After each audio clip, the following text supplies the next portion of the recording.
appropriate research design for your research study and to help you justify why it's the best choice. Now, before we move on and start talking about research designs, I want to make a note. Some of you for your research plans will actually choose multiple research designs, and this is called a mixed design study. For example, you may choose a causal comparative and a correlational design. This is different than a mixed method approach. A mixed method approach is a full quantitative and full qualitative design. It really requires that you conduct a full-blown quantitative study and a full-blown qualitative study. In essence, you're committing to conduct two separate studies. But here we're only going to talk about quantitative research design with the assumption that you've chosen a quantitative design for your study. Now, there are numerous quantitative research designs, too numerous to really cover here. So we're going to focus our attention primarily on the major designs proposed by Campbell and Stanley in 1963 and Kroll in 1993. They say that there are three primary categories of studies. There's descriptive studies, and descriptive studies are done when a researcher wants to know what is. Let's take Charlie, for example. Charlie is a graduate student, and he's interested in college students who have anxiety disorders because let's say that his cousin has an anxiety disorder. If he simply wants to know how many students who enter college in, let's say, 2012 have an anxiety disorder, a clinically diagnosed anxiety disorder, he may do a descriptive study. He simply wants to know what exists. The next category are correlational studies, and these can be relationship focused studies or predictive focused studies. In a correlational study, you really want to know, is there a relationship between two different variables, or does a group of variables or one variable predict another variable?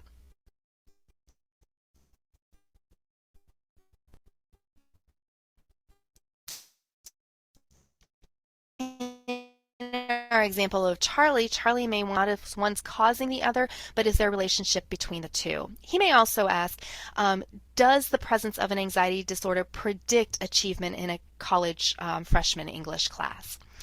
The final category is group comparison, and this usually involves manipulation or treatment of some type. And there are three types. There's a pre-experimental, quasi-experimental, and true experimental, and we'll define those in a few minutes. But really here, let's go back to Charlie. If he wants to do a group comparison study, he's interested in, is there a difference in two different groups, or does a specific treatment affect something else? So, for example, let's say he finds out that there is a relationship between the presence of an anxiety disorder and academic achievement in a college English class. And he finds that the presence of a disorder actually decreases academic achievement. So he wants to do an intervention.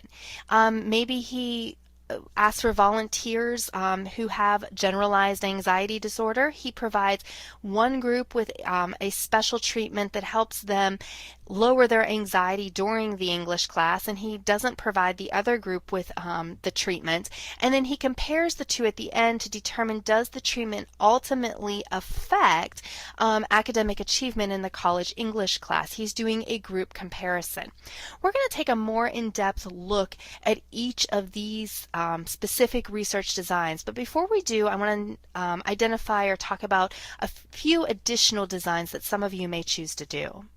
In addition to the designs that I just overviewed, some of you may choose to do an instrument development, a content or document analysis, a meta-analysis, or a single subject design.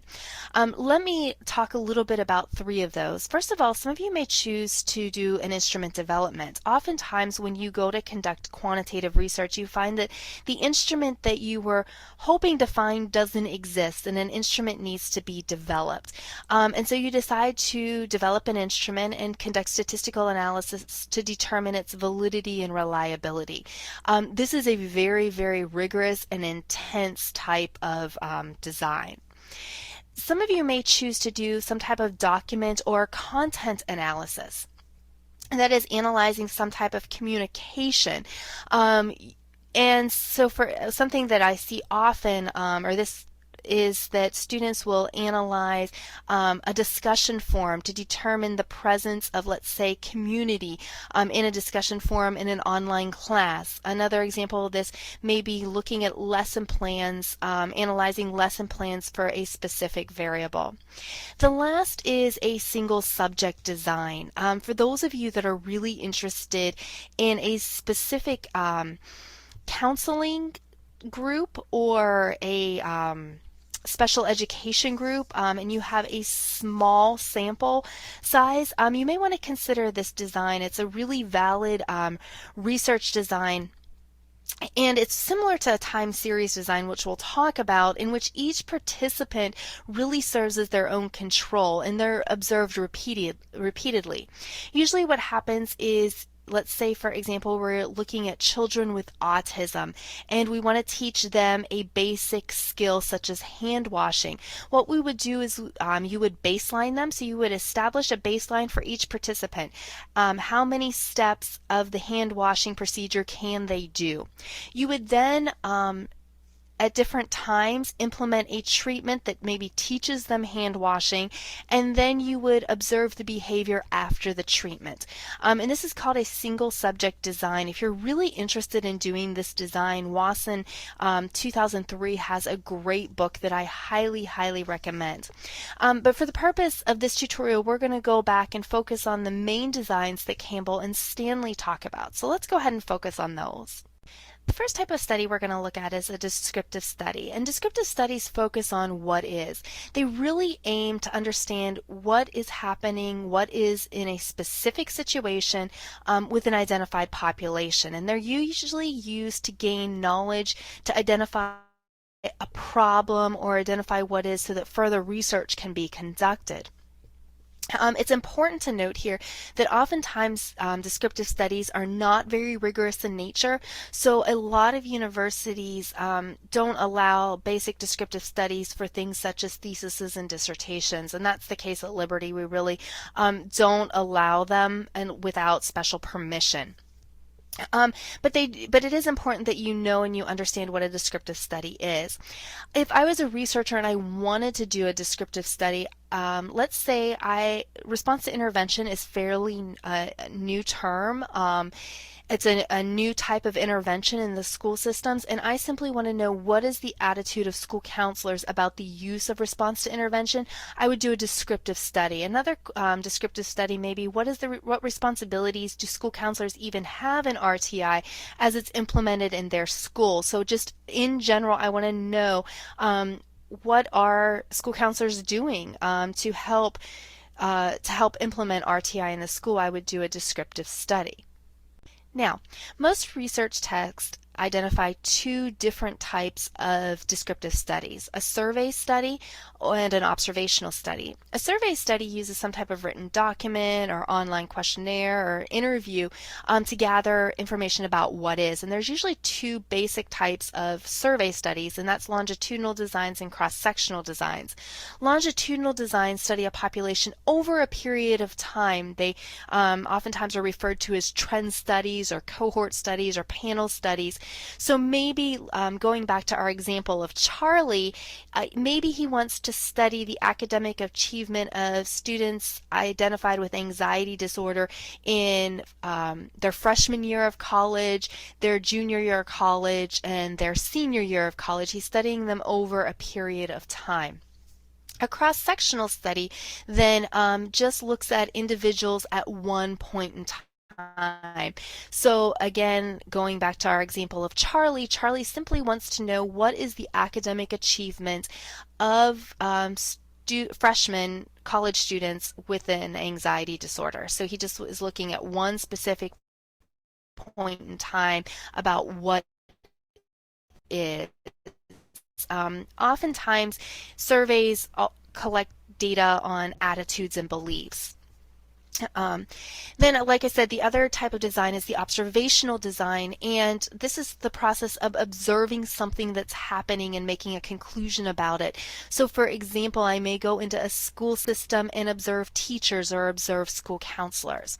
Again, just as a reminder, descriptive studies oftentimes are not rigorous enough for dissertations and theses, and that's the case at Liberty. We oftentimes don't allow descriptive designs for dissertation purposes.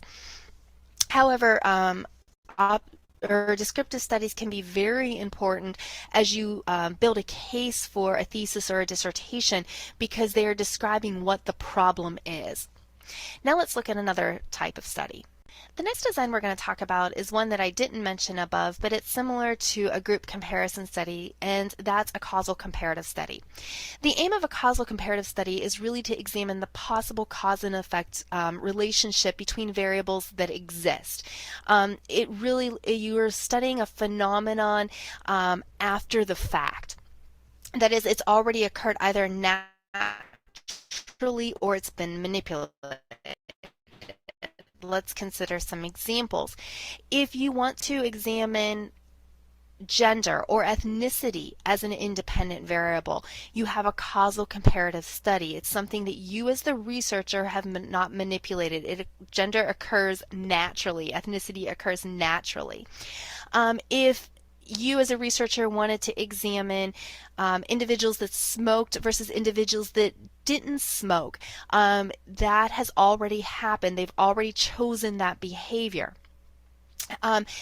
Another example would be an intervention that it's naturally occurring within a school system and it's not occurring in another school system. You want to study something that's already been implemented. Oftentimes, causal comparative studies are used in educational research because it's too difficult, too unethical, or impossible to manipulate the independent variable. So, for example, it's unethical for me to tell one group of individuals, let's say one group of students, to smoke and another group not to smoke.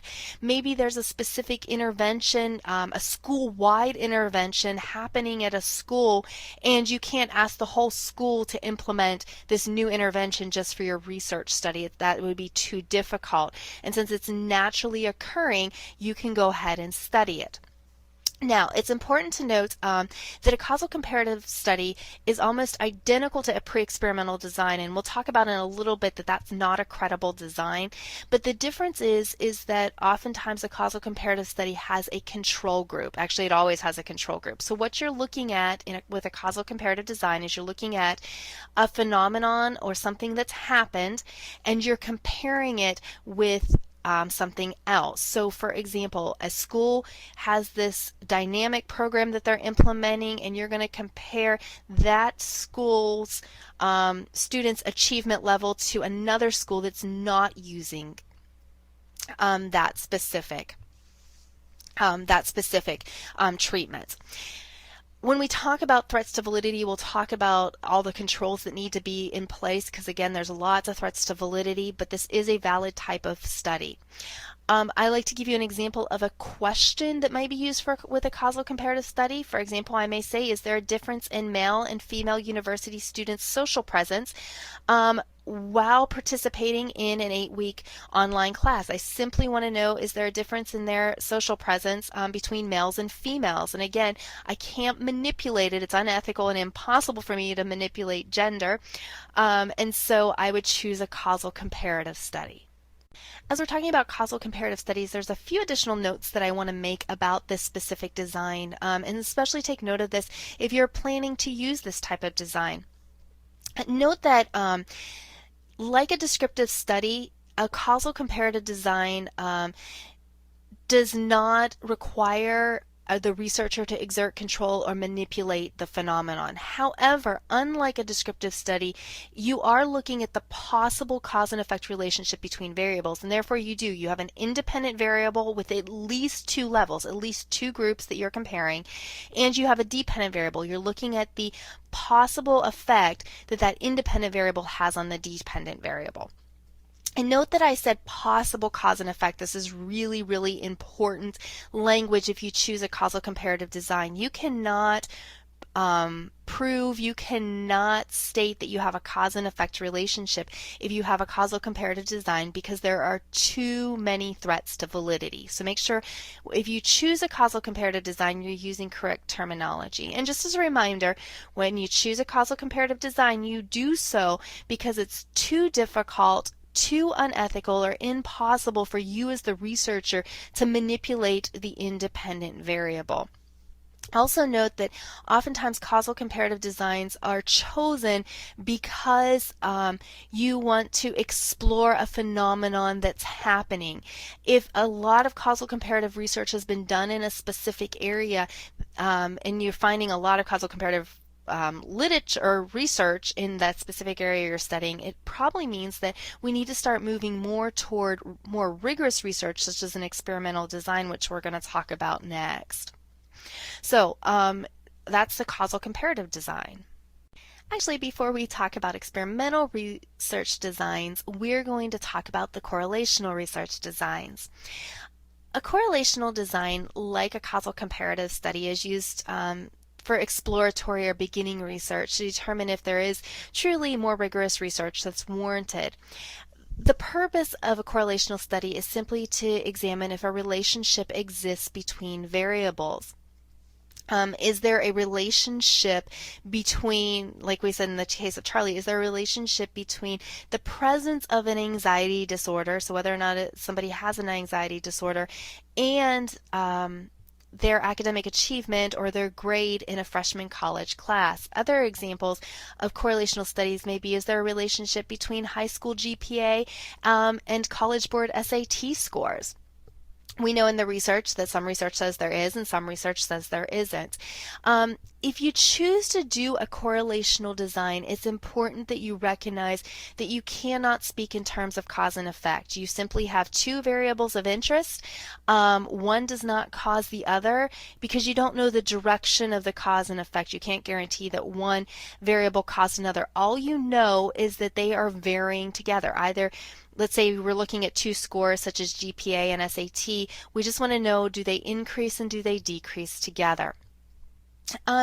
Also, you may be looking at predictive. I remember I said at the beginning there are two basic types of correlational designs. There's ones that look at relationship, and thus far everything I've described is been in terms of relationship. There's also predictive studies. If you want to know, do SAT scores predict college SAT scores?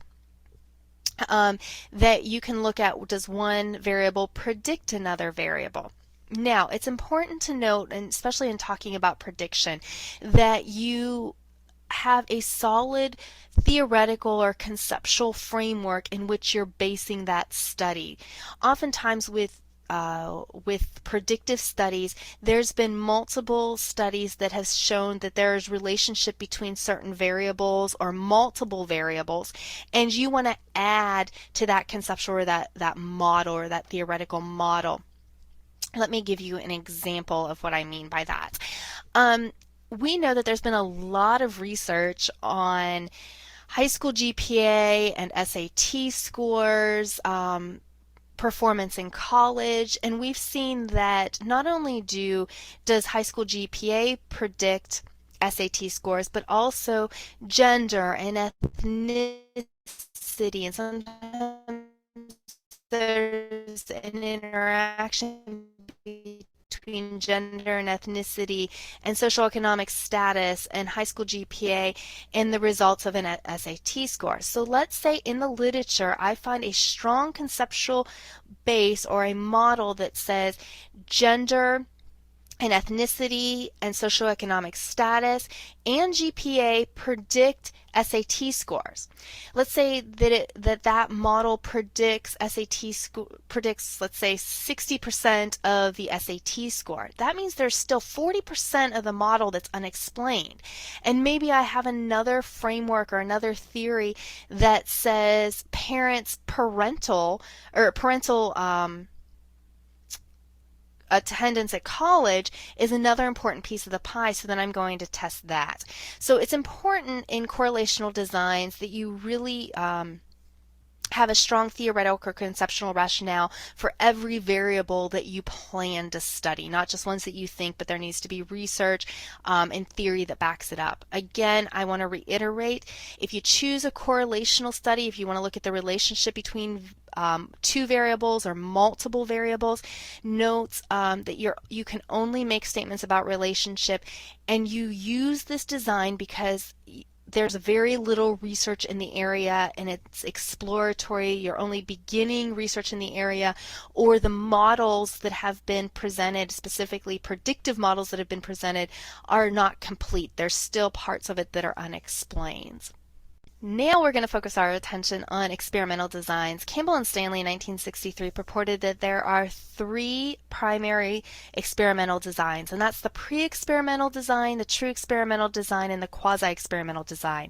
And the distinguishing factor or distinguishing characteristic of all experimental designs is that the researcher manipulates the independent variable. That is, the researcher actually conducts the treatment, does something to the participants. So let's look at these three types of designs. As we discuss these three types of designs, there are commonly used symbols in research text, and actually Campbell and Stanley in 1963 are the ones that proposed these symbols. But anyway, there are these symbols in research text that help us visually see the designs that we're talking about, and so we're going to use those symbols as we talk about these different designs over the next few slides. And the X simply means that exposure to treatment. That means there's been a treatment done. O represents observation or the measurement, the dependent variable really, what you're measuring. Multiple rows reflect multiple groups, and R reflects randomization, and I'll define these more in a little bit. We're going to start by discussing pre-experimental designs, and the primary characteristic of a pre-experimental design is that the researcher manipulated the independent variable. Oftentimes, pre-experimental designs are used as preliminary research or pilot studies to determine the effectiveness of a treatment, to see if there's more research that's warranted. Campbell and Stanley really say that pre-experimental designs are weak and have little to no value. It's important to note that pre-experimental designs are distinguished as separate from quasi-experimental designs in texts such as Campbell and Stanley, but not so much in Borg, and Gall. So some research texts don't even acknowledge or pre-experimental designs, or they wrap them into quasi-experimental designs or the quasi-experimental design discussion. I bring up pre-experimental designs here because I want you to be able to recognize them, and I want you to recognize that they are not rigorous studies. They, like Campbell and Stanley said, they have no value. So for a dissertation or a thesis, they really shouldn't be done. They are, however, often used in program evaluation for school systems and can be very effective for that purpose. An example of a question that may be asked for pre-experimental design is simply, does parent scores on a parent skill assessment increase after participation in a successful parenting program? Let's look at what a design, that would be probably a one-shot case study. Let's look at what that looks like in the next slide. Here are commonly used pre-experimental designs.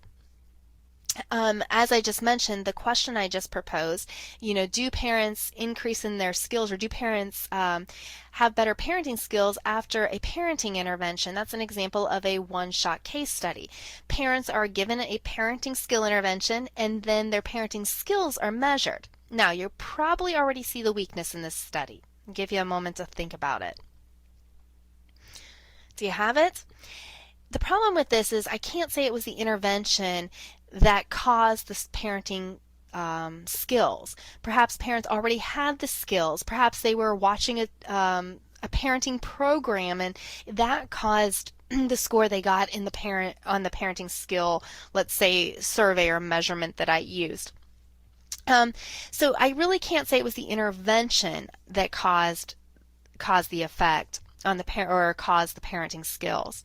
Additional pre-experimental designs are the one group pre-test, post-test. Again, here going back to our parenting example, I would give parents a pre-test to measure their parenting skills. I'd do the intervention and then I'd give them the post-test.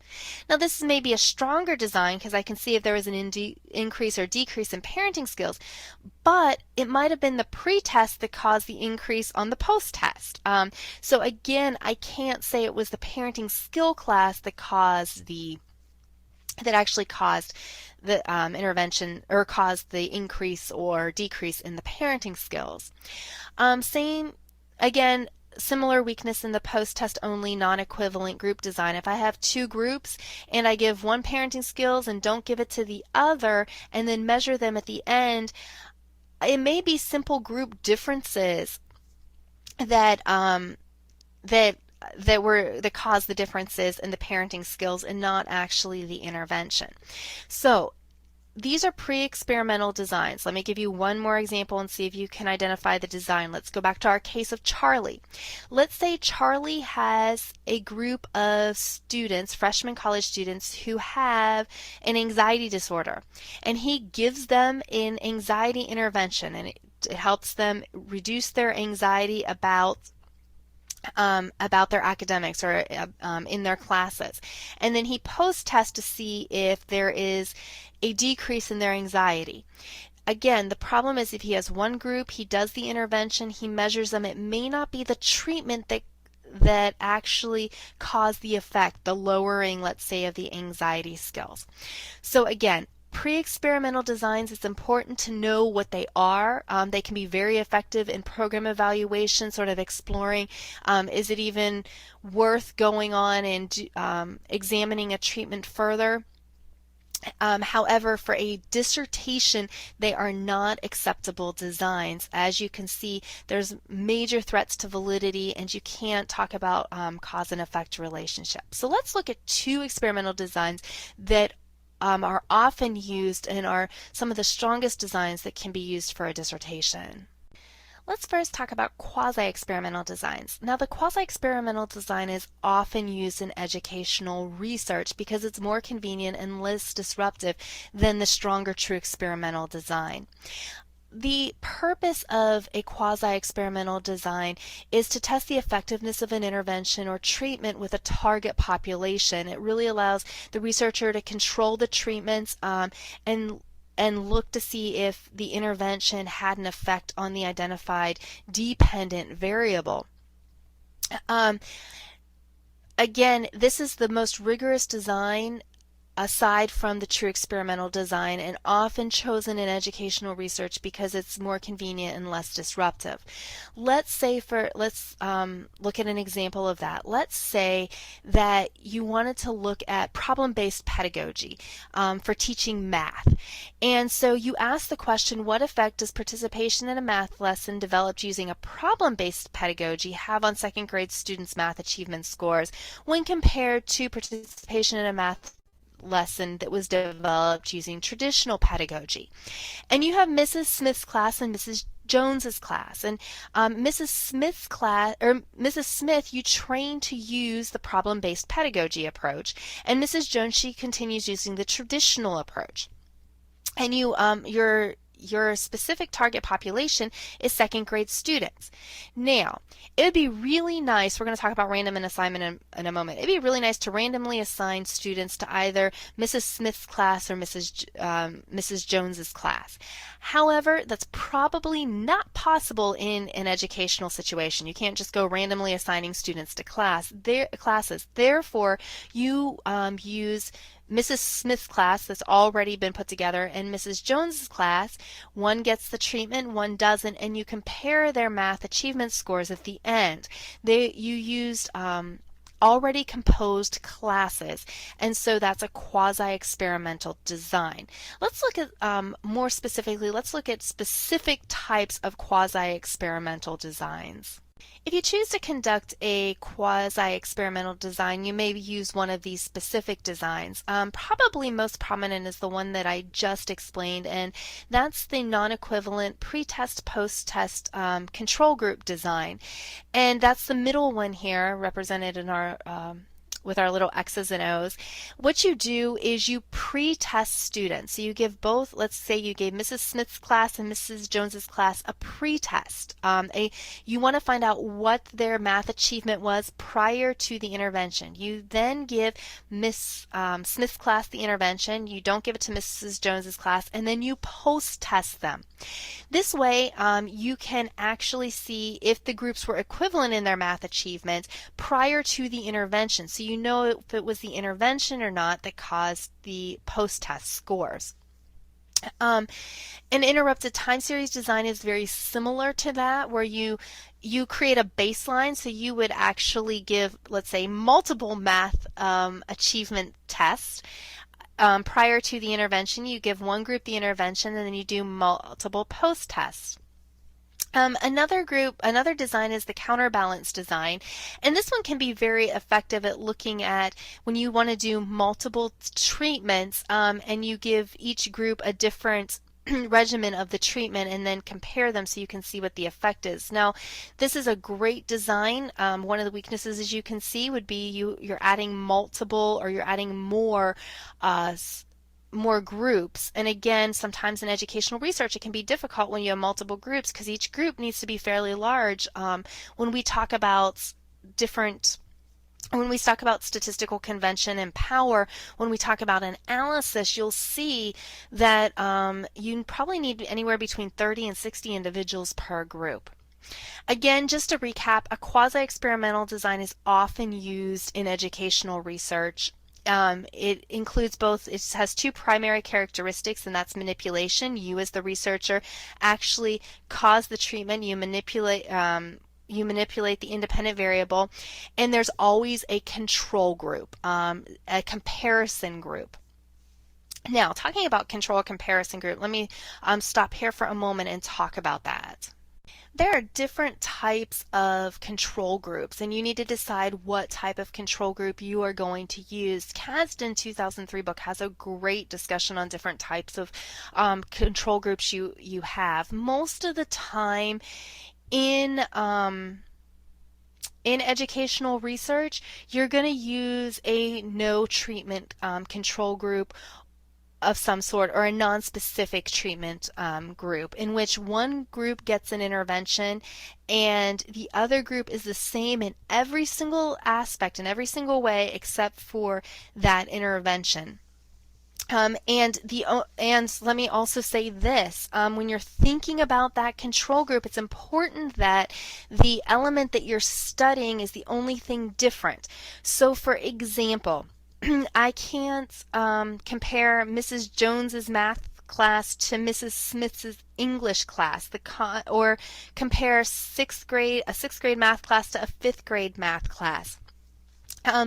Everything about the intervention needs to be the same. So the content of the material, everything needs to be very, very similar except for the intervention. But anyway, when we're talking about control groups, or a group that's there as a comparison group, it's important to identify that there are different types of groups. And again, I highly, highly recommend Kasdan as you talk about this. And he talks about factors that you really need to consider when choosing a control, and that's the intent of your research, previous research that's been done, as well as ethical and practical considerations.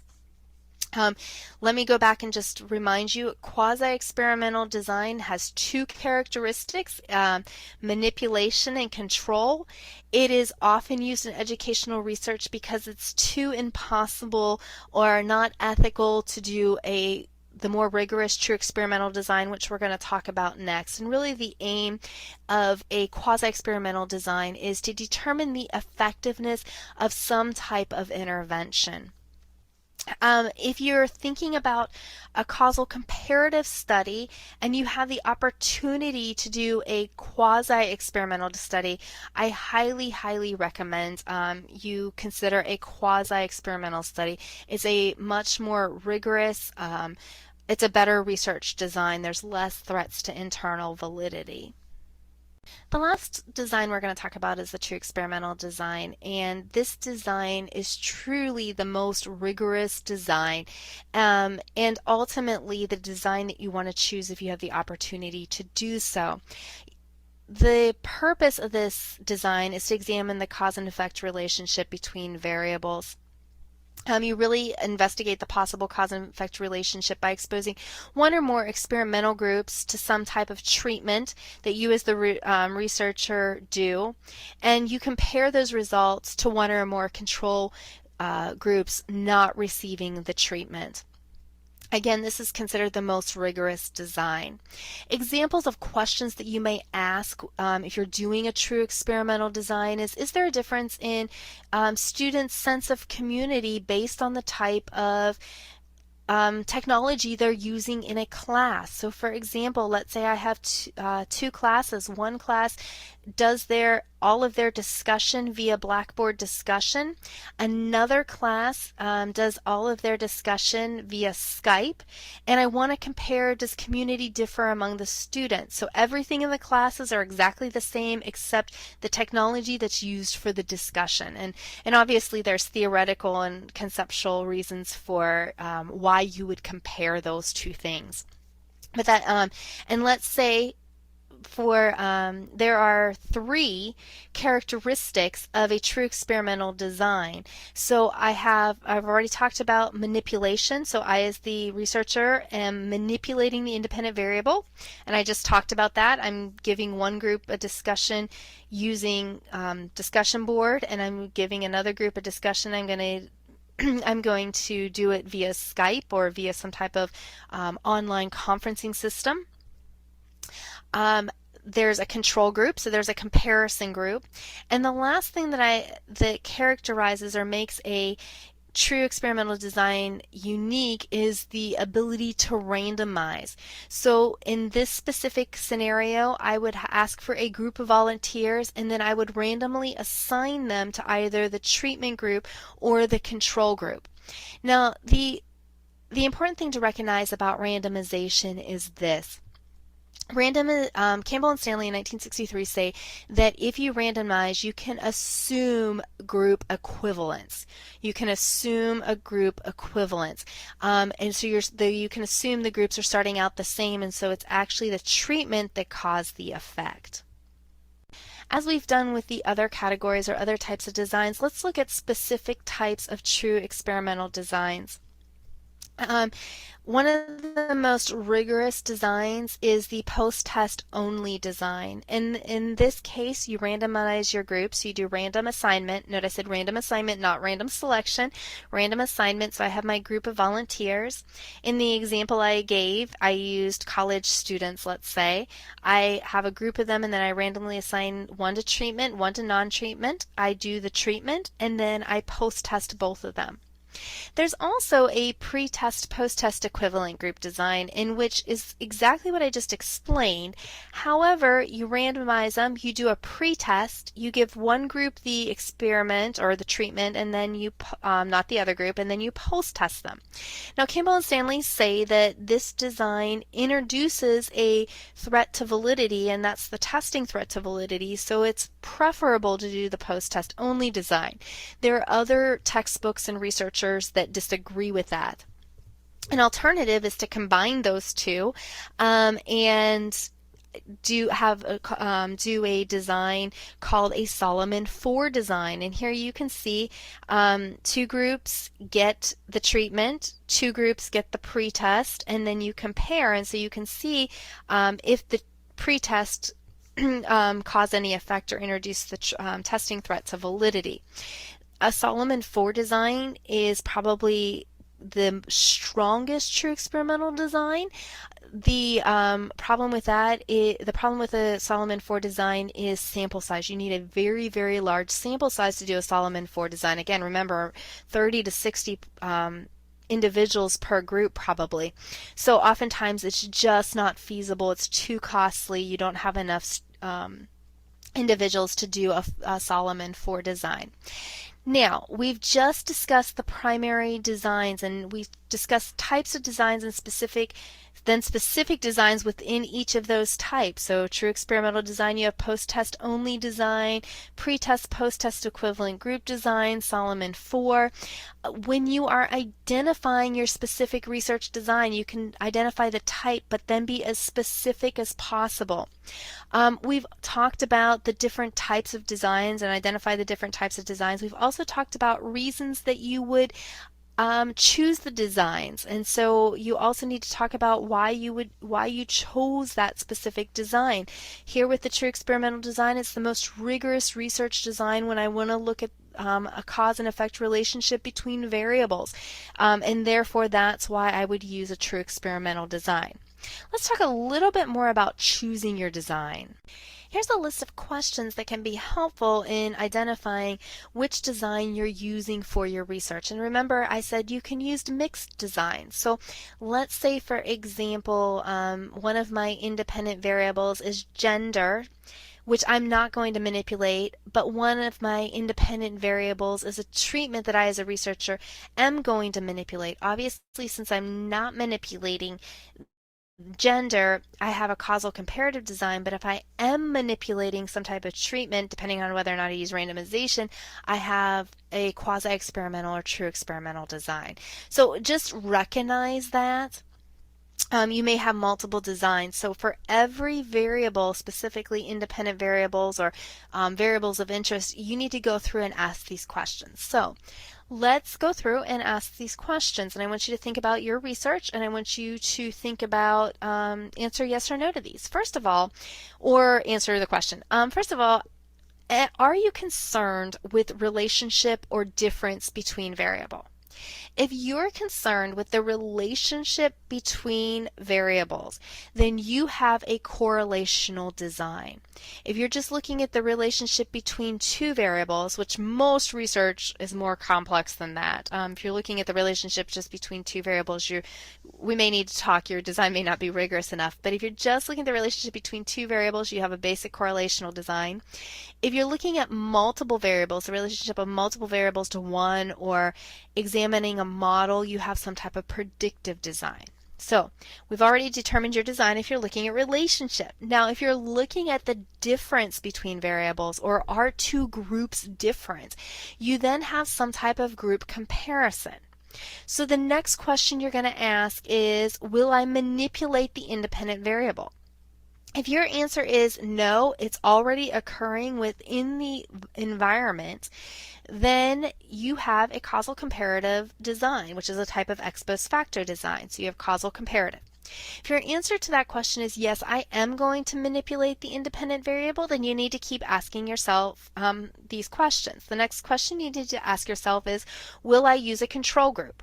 If your answer to that is no, then you have a pre-experimental design and you need to rethink your design. If your answer to that is yes, that means you have some type of quasi or true experimental design. So the next question you're going to ask yourself is, will you randomly assign your participants? So will you gather volunteer participants and randomly assign them? If you are randomly assigning them, then you have probably some type of true experimental design. If you're not randomly assigning them, then you're going to have a pre-test and you have some type of quasi-experimental design. So I want you to walk through for each of your questions or each of your ideas, and I want you to identify what design you are choosing. You then need to ask yourself, is your design feasible, and is it the best design, the strongest design that you can do, and does it have enough controls for internal validity? I also want you to ask yourself, what other research has been done in this area, and is the design that I'm choosing warranted based on what's already been done? Now, there's two ways to think about this. Maybe a lot of the research in the area that you're looking at has been correlational and causal comparative, and so you're going to do an experimental design. That's a great rationale. Is everything to this date has been exploratory? When I did my dissertation, that was the case. Everything's been exploratory, and now we need more rigorous research. Another way to justify it is most of the research in the area that you're doing has been quasi-experimental because it's too impossible and too difficult to do a true experimental in an educational setting. And so you justify saying other research has similar research has used this design and this design is thus warranted. So go through these questions and ask yourself what design, help them guide and identify what design you're doing. Once you have identified the design, you need to ask yourself a few other questions and begin justifying that design. So, using the information that we've just gone over, using the information in your research text as well as the handout I've provided, identify your design and justify that design. Justify that design using the literature in research text as well as empirical literature as I just explained. The handout that I provided has some examples of identifying and justifying your research design. Here are a few additional examples that you may want to look at. Again, identify what you're examining, what you're doing. Identify the design that you're using, how you're implementing that design, and then justify why you're using that design, why is it the most appropriate design based both, again, on research texts as well as other research that has been done in the field. So take some time, work through, like I said, work through the handout. There are some great questions at the end of the handout, and write up a section that you could include in a dissertation, thesis, or your research plan.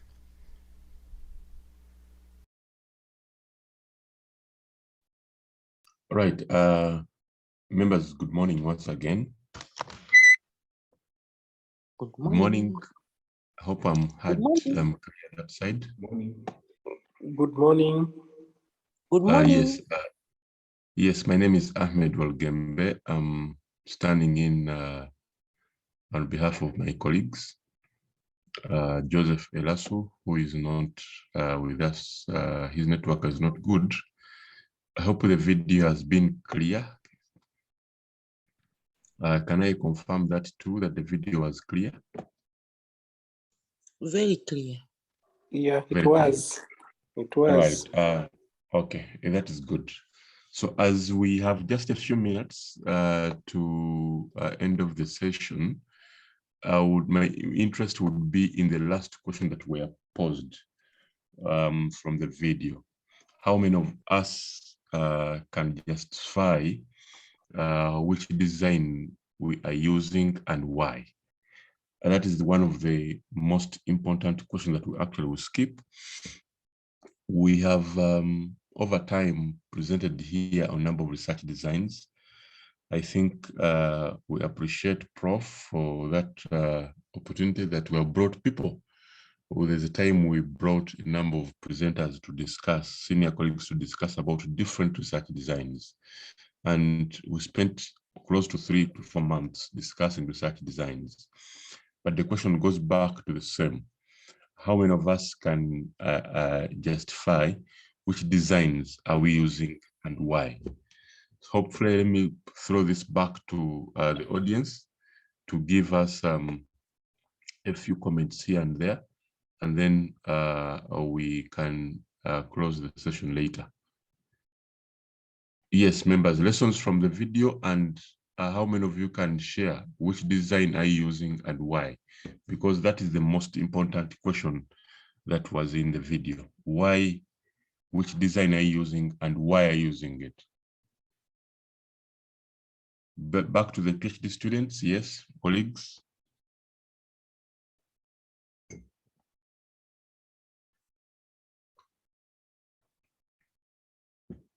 Yes, Betty. Namarwa, Betty, your hand is up. Betty, please, you can unmute.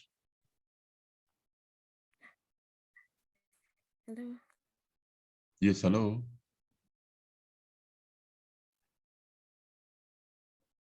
Betty, we can hear you. Okay.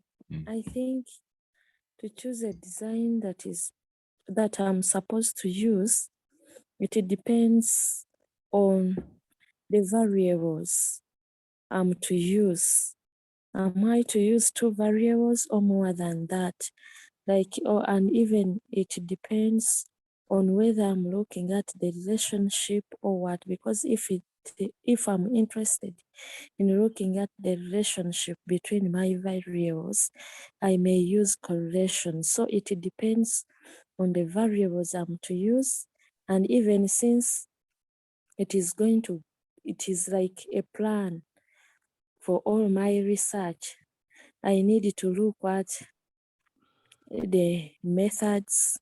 Okay, it is like the whole plan for governing my research.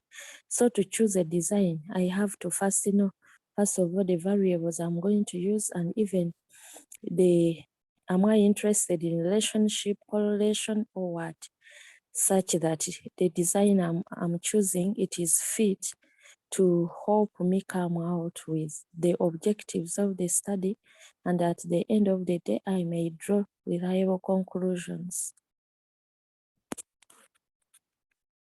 Okay, Betty, thank you for the contribution. Betty, in line with your study, Yes. in line with your study, which design are you using and why?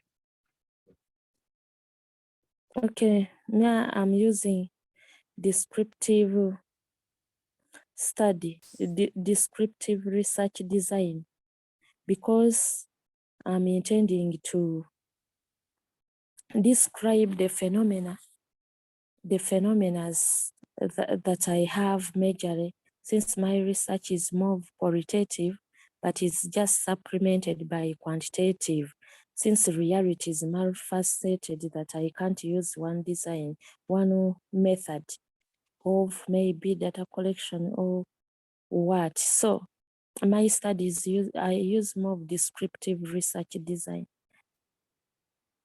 but Thank you very supplement. much. Thank you very much, Betty, for that contribution. Just for us to justify and to check whether you're right, that can be done at that time when you are here presenting. Any other contribution, members? Thank you, Betty. Another contribution?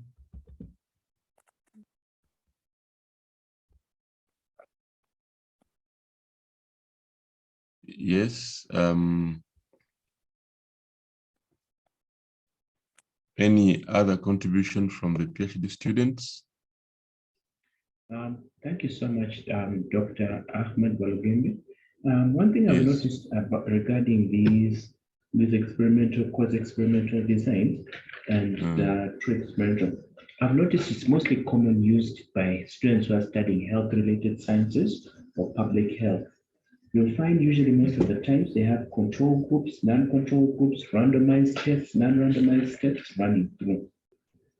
In addition, you find they are always studying how an intervention is taking place within a particular community, and they usually have 2 communities which they try to run their studies on. One community which has been exposed, one community which has not been exposed to this intervention.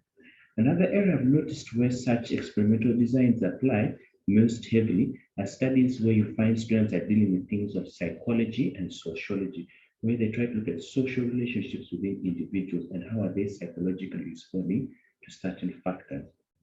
One thing I've appreciated about the presentation, at least her reference to Campbell and Stanley 1963 and Crowell 1993. He is able to break it down into 4 quadrants or 3 main core groups of quantitative studies. That's the descriptive, correlation, and then the group comparison. In regards to some of our studies, my own personal work, I'm trying to, what helps me choose the research design is usually, I start by trying to first assess the problem statement, the philosophy on the ground, the reality on the ground, and what approach would be best in order to investigate this reality. Furthermore, I try to also consider or take into consideration the research gaps or what has been done in regards to the topic, and how am I going to bring some new novelty to what I'm doing. And if I'm choosing to follow that path of introducing that particular unique methodology or new methodology approach, it means I have to align my objectives and my conceptual framework well. And I can remember, as you said, whenever you choose any of these approaches, you have to refer back to your conceptual model and understand what are you looking for. Are you looking at cause effect? Are you trying to establish an association between two? And then that's what will decide the ultimate methodology.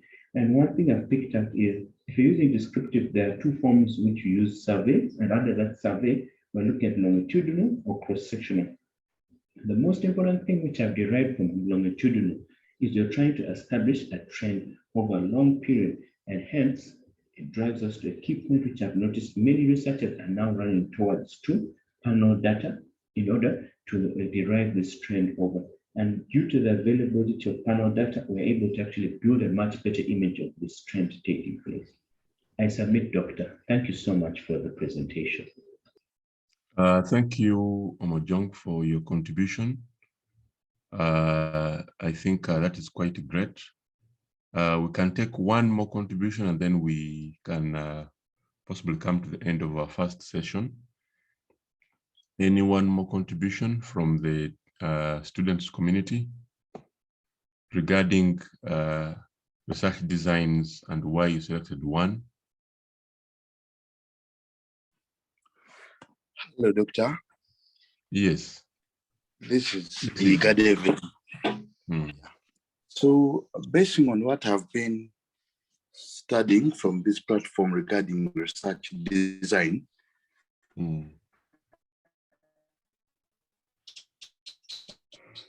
I, for one, among my crew, and I adapted the descriptive research design, under which I'm using cross-survey, cross-sectional survey. And the advantage from it, I have seen that I will be positioned to collect large volumes of data. And it will also help me collect quantitative data first, and then I will follow it with qualitative data so that I get deep understanding of what entrepreneurial success is. I submit. Thank you. Okay, thank you very much, Iga David, for that submission. Members, as earlier mentioned, we have endeavored to put much emphasis on research designs because of their importance. I think Jong noted about that experiments are used in medical sciences, but just to remind you that I think Dr. Nantamu from Makerere University School of Psychology was here one time, and we spent, I think, close to a month discussing issues of experimental research designs. So our role largely is to request you all along to try as much as possible to ensure that we follow up with these issues. Some of you, basically to get to the justification, the most important issue is the justification why you are selecting a given research designs. Members, allow me now come to the end of this session. Allow me appreciate the team, especially our mentor, Professor Joseph Wuntai, who has been able to really give us the support on being on this session and managing the session throughout. Allow me also appreciate the senior colleagues, Professor Rola Orobia, appreciate Professor James Kagari, appreciate Dr. Gideon Kuruziza, and also Dr. Gret Chemina. I saw her online, but as far as I know, she's in transit. But that level of commitment is kind of important, that if somebody can even log on even when she is in transit. Thank you very much. Now allow me to appreciate the last senior colleague, and I also invite him to take us through the second session of our presentation of our discussions today, Dr. Mike Okoche. Dr. Okoche, you have done a great job. Your commitment is kind of unique. Your commitment is kind of, separate from others, being there, whether you are going to discuss or chair the sessions or moderate the sessions, making it a routine that every Sunday you are awake and you're supposed to moderate the sessions. Thank you very much, Dr. Michael Okoche. these contributions at one time, they'll come through the community, and people will appreciate what you are doing. Thank you very much. And to our students, both local and internationally, you're welcome to the Socratic Research for Community Development sessions. Dr. Michael Koche, you're welcome to take us through the next session. Thank you. Okay, thank you so much, Dr. Ahmad Walkende. I must begin by appreciating you for your commitment, great leadership, making sure that things move. And most times, many people don't know, but there are many things you are doing behind the scene. Thank you so much. And I think the first session was very, very well done. And I recall the first time we had the session like that. And I believe if there is any person who attended, most of the people who attended the first session and left, and now they came and joined these sessions, you can really see a big difference. To our PhD student, I must appreciate you for waking up very early from different parts of the globe, within Africa, within Uganda, within East Africa, the SADC region, West Africa, and Asia. I want to begin by appreciating Professor Joseph Ntai. Professor, we really appreciate you.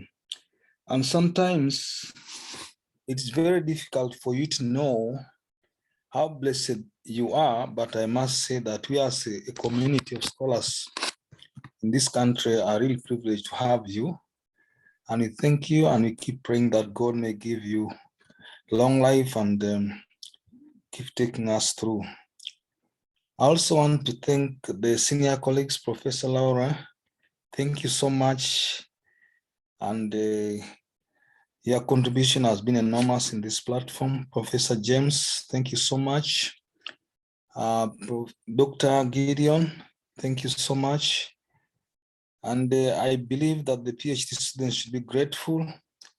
Dr. Ahmad Walgembe, again, I want to thank you. I really want to appreciate you, senior colleagues, for the commitment and making sure that you stand in for the PhD students. And the comments you give, even just being there, really is a serious motivation. So this morning, we are going to continue, and we are going to have a presentation from Ruben. Ruben will be able to take us through his presentation. He will be presenting a proposal. So I believe that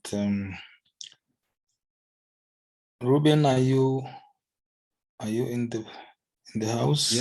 Yes, doctor. Okay, please. So you can share with us your screen, and then we continue. I know as other senior colleagues will be logging in, I'll be able to acknowledge them. Okay, thank you.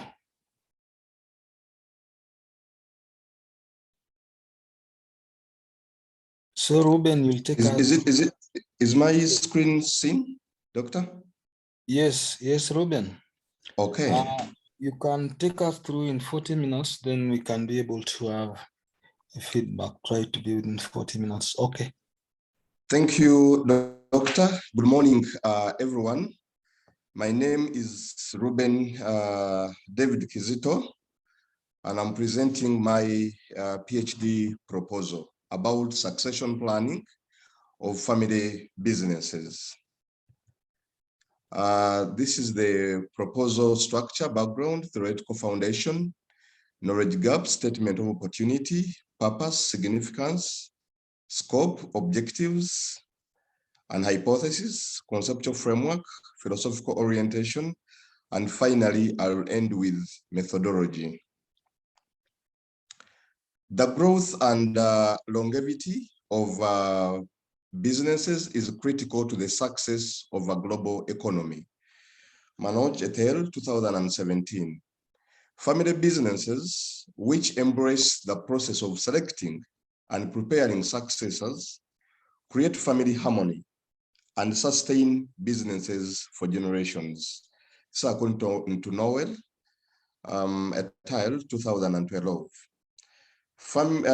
Business founders who manage challenges like trust, selecting and nurturing successors, prepare children who take over when they retire. In Uganda, there are business founders who planned, prepared, and passed over business to children as seen from Rwana's story below. The story is entitled Passing on the Baton. James Murwana was born in a humble family on 24th July 1936. He attended Mengo Senior School and Agri Memorial School. He dropped out of school without attaining higher education. He started doing odd jobs and later became a driver with the Indians. He married Sarah Murwana and they had 3 children, namely Primrose, Godfrey, and Barbara. During his work, he met Kangave, a prominent businessman, who he befriended and later introduced him into business. He began engaging in import and export activities, where he would export coffee and import household items. In 1961, at the age of 25, he started the Associated Battery Manufacturers Limited, ABML, in partnership with Chloride, UK. In 1970, he established Nice House of Plastics Limited, NHPL, manufacturing plastics product. In 1972, the president of Uganda, by then Idi Amin, expelled Asians, which led to a breakdown in the economy. Products and raw materials became scarce in the country. Some employees whom he was working with at ABML and Nice House of Plastics were also expelled, leading to scarcity of professional labor. The relatives who used to work with him kept conflicting. Notions of order and disorder were part of the business operations. The political landscape was also hostile to the business community, with Pandagali a political crisis where businessmen and politicians were killed or put in jail without trial. His business mentor Kangave died in 1975, and the family was involved in legal battles on who should take over his businesses and estate.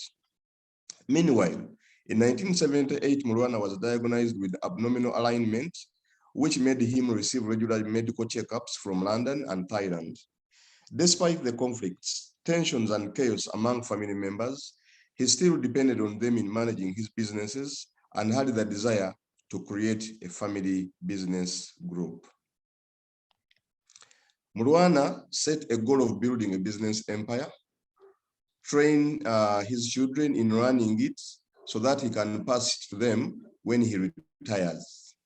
He instituted a family council which comprised of elders headed by him and deputized by his wife to manage social and business conflicts. Every time family members would conflict, a family meeting was called to resolve the conflict. The council was used to institute rewards and punishments purposely to influence the future actions and directions of his children and relatives. Despite a busy schedule, Murwana made time to share business and social goals with his children. He continuously interacted with them and communicated how he wanted them to take over business when he retires. Even though his children were young, he gave them opportunities to work in his companies as apprentices to build their confidence and interest in running family businesses, as well as managing foreign partnerships. He used his elder brothers, sisters, and expatriates to orient, coach, and mentor his children by rotating them in different positions at work. This was done every time the children would get holidays. He educated his children in both local and international schools. After graduation, they obtained jobs in the United States of America, which gave them exposure in working outside their father's businesses.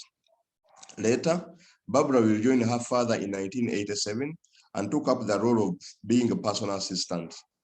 She attended every business meeting, local and international, where her father was involved. And this exposed her to all her father's business partners and associates. Primrose and Godfrey rejoined their father's business in 2001 and 2010 respectively.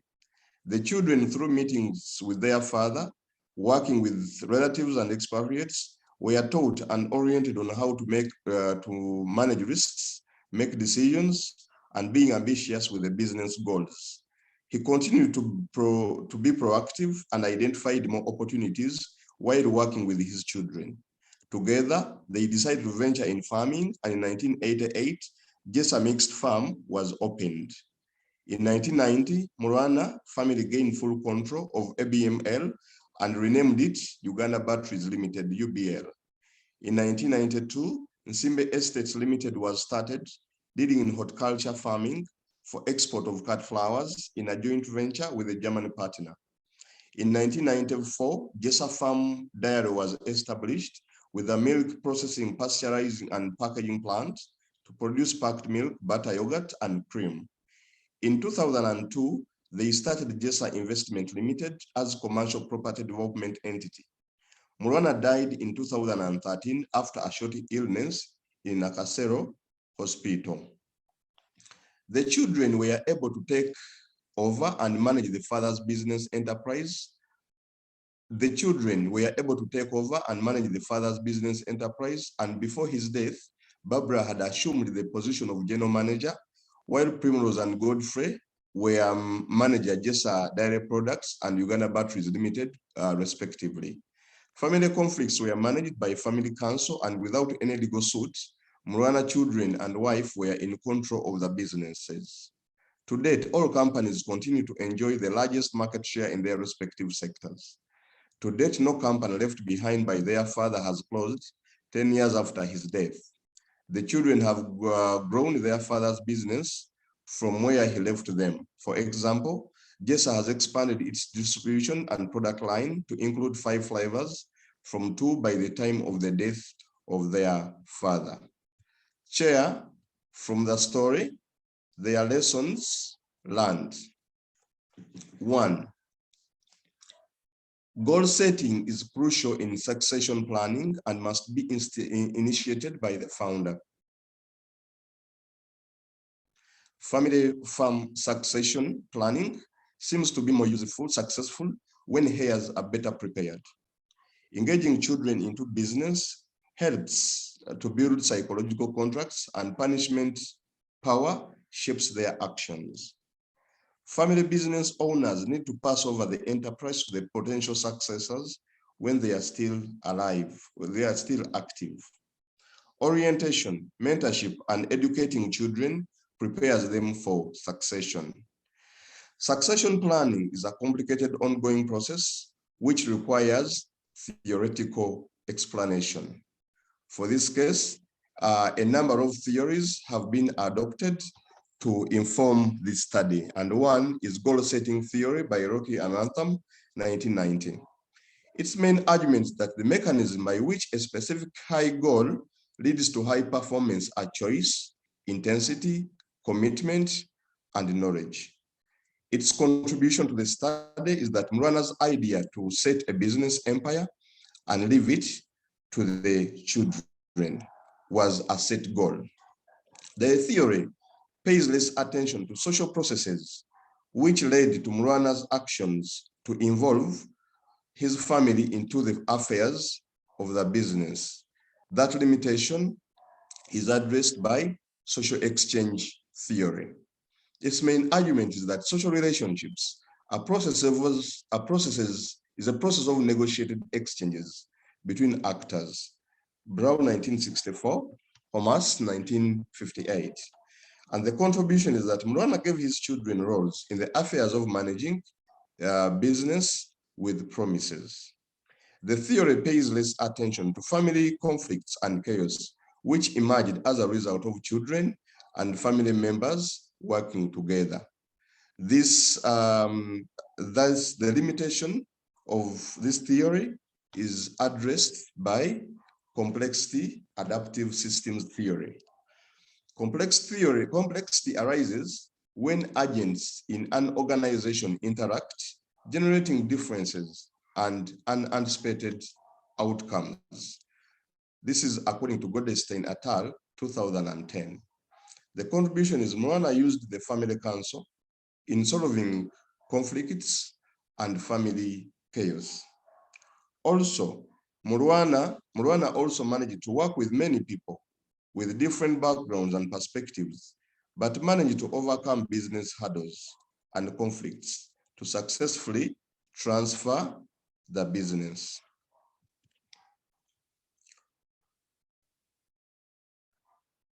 Chair, this study has identified a number of knowledge gaps.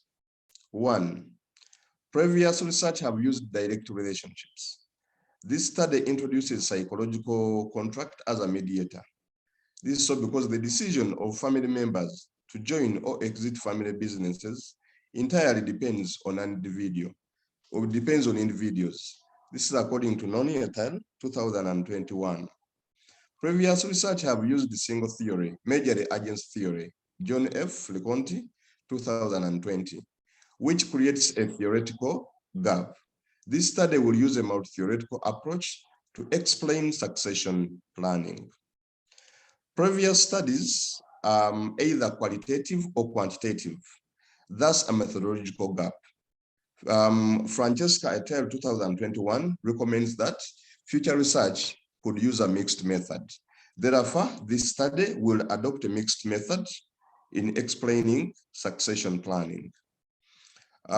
Chair, the practical gap is that family businesses remain a persistent concern to policymakers who identify challenges associated with their sustainability and economic resilience.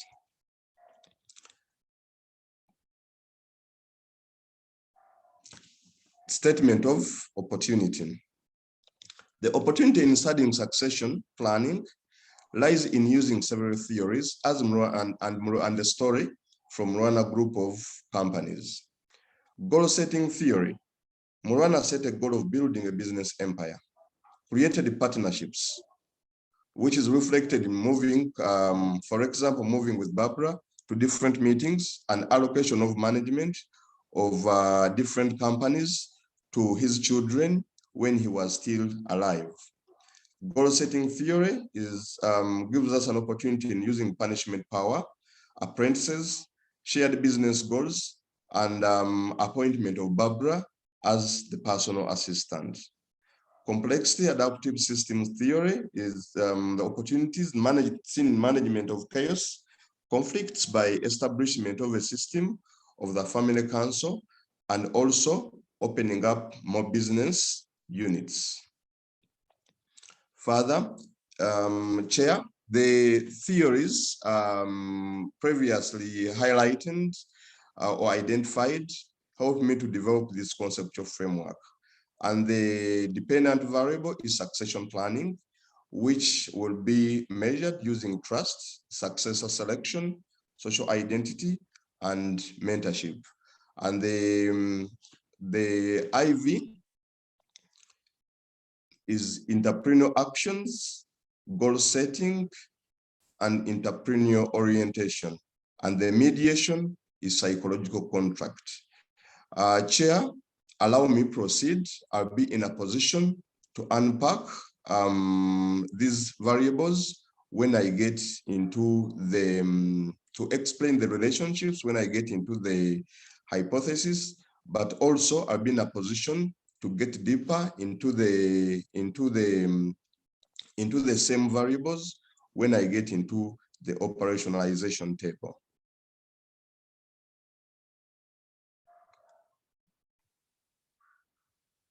The purpose of the study is to examine the relationship between entrepreneurial actions, goal setting, entrepreneurial orientation, as mediated by psychological contracts to predict succession planning of family businesses. And the central question is, what are the perceptions of succession planning in family businesses? This will be achieved through 10 objectives, and this will be achieved through 10 objectives and 10 hypotheses. Objectives and hypotheses.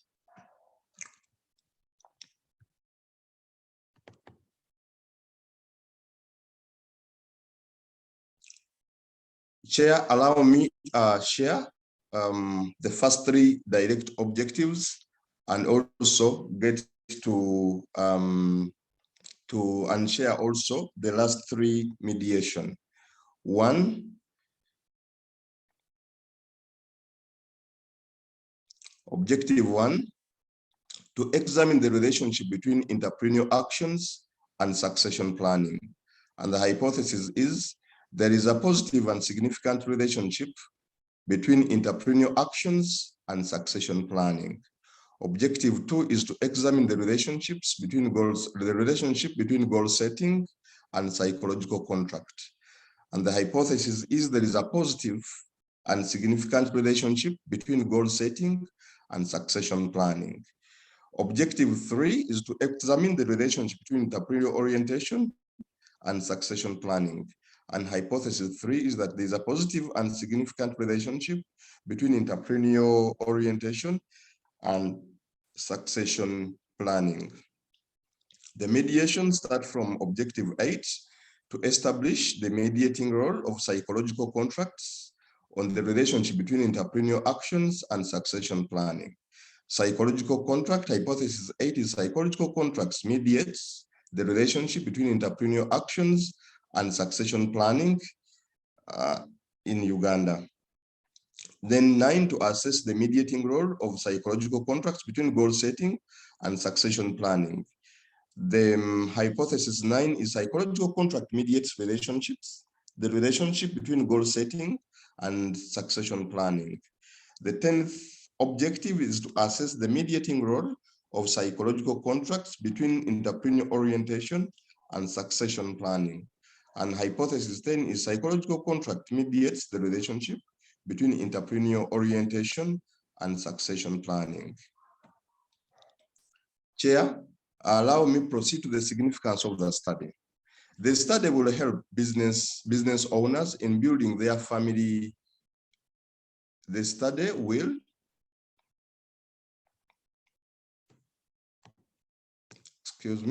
The study will help business owners in building their their family and business systems so they can recognize, adopt, and transform, embrace change, and promote long-term sustainability. The study will help policymakers in development of policies aimed at supporting the most dominant form of business structure. The study will act as a reference point for researchers studying family business succession planning in the Ugandan context.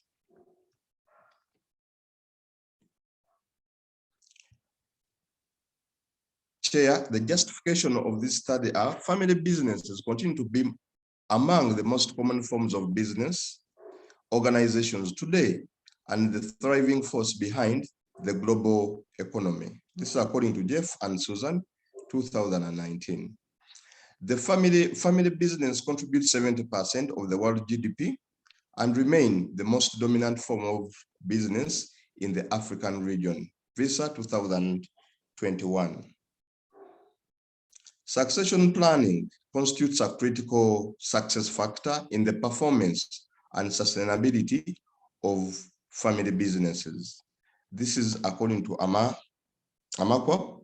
2021. Therefore, it is important to understand the succession process so they can recognize, adopt, transform, embrace change, and promote long-term sustainability.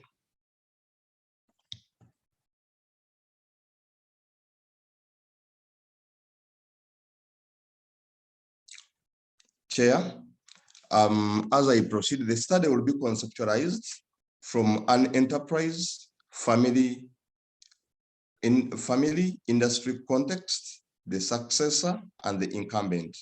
The study will use social, psychological, entrepreneurship, and complexity theories.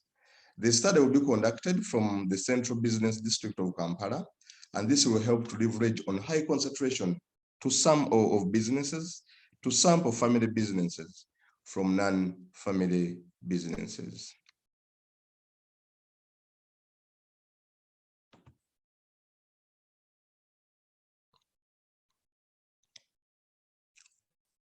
Chair, allow me to proceed to philosophical foundation. The study, succession planning is conceptualized and is looked at and defined by different people, by different scholars, and is also used or interpreted differently. Thereafter, the study will adopt a critical realism philosophical assumptions to inform the study, such that the perceptions, the opinions of different philosophers are together integrated in this study. Ontologically, succession planning exists and is really in nature. It is structured and unstructured.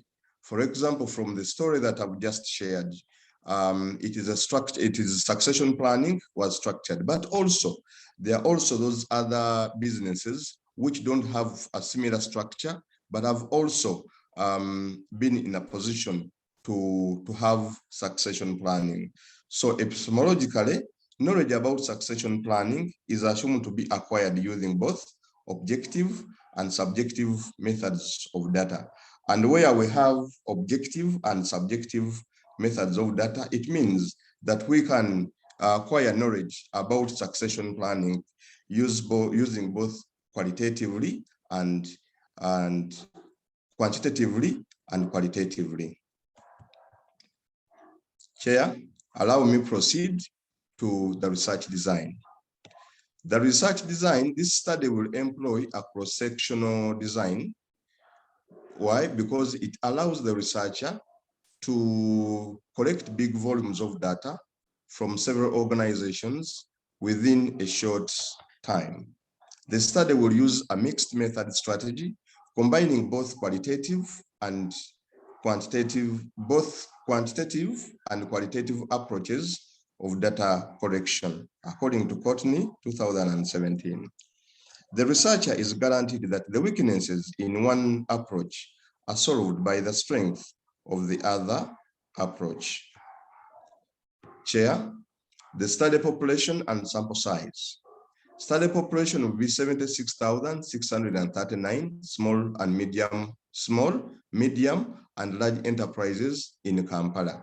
This is according to UBOS 2018. The sample size for qualitative data will be 382 using Yamin formula. Sample size for qualitative data will depend on the point of saturation. It's according to Sanders 2017. The unit of analysis is family enterprise, while the unit of inquiry will be the incumbent and the potential successor. Chair, allow me proceed to the sampling design and procedure.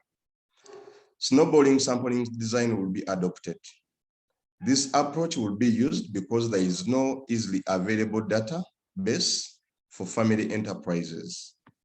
Sampling procedure, I will use the business using the story as a base, then request for a referral. I'll continue to identify more businesses started by a family member and where one or more family members work. Then administer a questionnaire if he or she is an incumbent or a potential successor. I will then request for a referral for a business which meets the same criteria. The researcher will make sure that samples are obtained from 5 divisions of Kampala district. Chair, the operationalization and measurement of variables, the iVisa entrepreneurial actions, which will be measured using opportunity identification, proactiveness, self-efficacy, and decision-making. Goal setting will be measured using performance feedback, commitment, expectancy, and intensity. And entrepreneurial orientation will be measured using risks taking, autonomy, aggressiveness, and locus of control. The mediating variable is psychological contracts, which will be measured using perceived obligations, perceived expectations, behavioral responses, and promises. The dependent variable is succession planning, which will be measured using trust, successor selection, social identity, and mentorship. All measurements are based on previous scholars, according to Knight and Cross 212, Newman 27. The operationalization and measurements table as seen below. Chair, allow me briefly go through it. Entrepreneurial actions, dynamic capabilities, work discretion, self-efficacy, entrepreneurial decision-making. I've also identified 2 or 3 previous scholars who were in a position to use the same measurements in all the study variables, or in all the variables which were adopted in this study.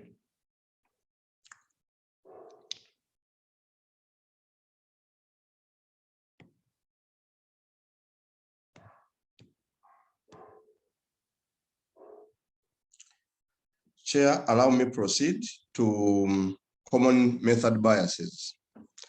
These arise when respondents give biased responses, which cause measurement errors affecting outcomes of the relationship between variables under study. This study will employ both procedural and statistical remedies by Mackenzie and Padosakov 212, such that the errors are avoided. They include using simple language, avoiding double-barreled questions, altering verbal anchors, collecting data on the dependent and independent variables at different intervals. The researcher will run partial correlations to detect the presence of common method biases. The data collection procedure for qualitative data. The researcher will first obtain a letter from the faculty. The researcher will identify research assistants and then orient them on content and purpose using a sample tool. The researcher will collect data with the help of research assistants. The researcher and research assistants will collect the filled-in questionnaires from the respondents. The researcher will first undertake the pilot study to assess the validity and reliability of the tool before undertaking the study. Data management of missing values. Data to determine the extent and pattern of missing data. This will be used to determine the extent and pattern of missing data, according to Field in 2009, Palan 2007. The expected maximization method will be used to identify whether values were missing completely at random, MCR, or not. We shall carry out MCR-AR tests and the chi-square. Missingness in terms of cases, variables, and values above 5% will be replaced using linear interpolation, according to Field, Little Rubin, 2002. Chair, data management of outliers, extremely high or low values in the data set can affect the normality of the data. The study will check for outliers using box plots. Z-scores will be used to replace values outside plus 2.5 and negative 2.5 with the nearest scores. This is according to Field 2009. Reliability of data to measure internal consistency. A pilot survey will be conducted to ensure the reliability of the questionnaire. Each respondent will be asked similar questions for consistency. Data collected will be subjected to Crobatch alpha coefficients. The instrument with the coefficients of 0.7 to 0.9 will be considered reliable. This is according to Field 2009. Content validity to establish whether the instrument measured accurately the concept it ought to measure. The researcher will adopt items from the previous scholars.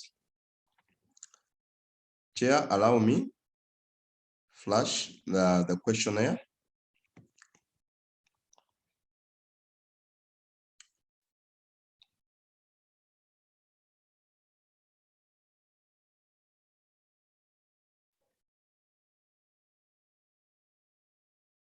This one covers succession planning, trust, successor selection, social identity, mentorship, and then I also start on the independent variables, entrepreneurial orientation, entrepreneurial actions, yes, dynamic.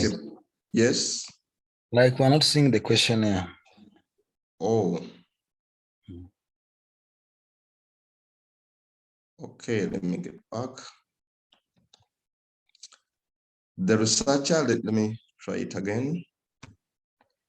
Is it visible now? No, but you can continue. We can't see it. Okay.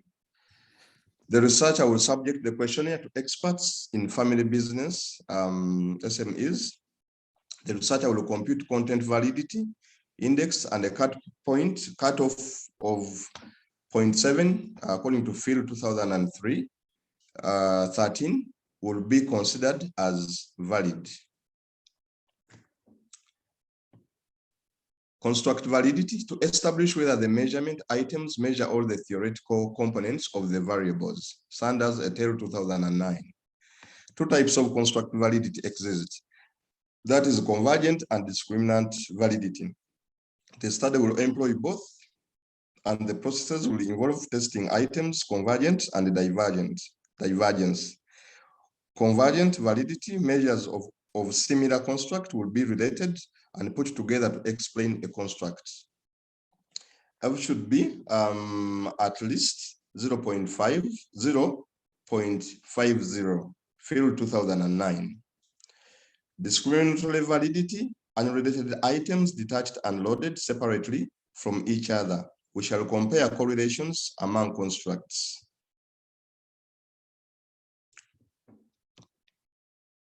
Data triangulation to validate quantitative and qualitative data. A two-level sequential design will be applied starting with quantitative data. Clark and Creswell 2011. This will be followed by interviews to explore deep insights using a thematic analysis approach. The findings of both the qualitative and quantitative and qualitative approaches will be discussed jointly. Theory triangulation, which involves interpreting from different viewpoints, will be used. Testing for parametric assumptions to establish if the data satisfies parametric assumptions, the researcher will conduct the following tests: normality, linearity, homogeneity, and multicollinearity. Normality, graphical and statistical methods, histogram and PP plot normality. Skewness and kurtosis tests. Linearity, whether F statistic test under ANOVA will be used to test if the IVs and the mediator are related to the DV. The researcher will use scatter plots. Homogeneity, whether the variance is the same throughout the data. Leavenworth tests will be used. Multicollinearity, whether two or more independent variables are highly correlated. Tolerance value and variance inflation factor will be used.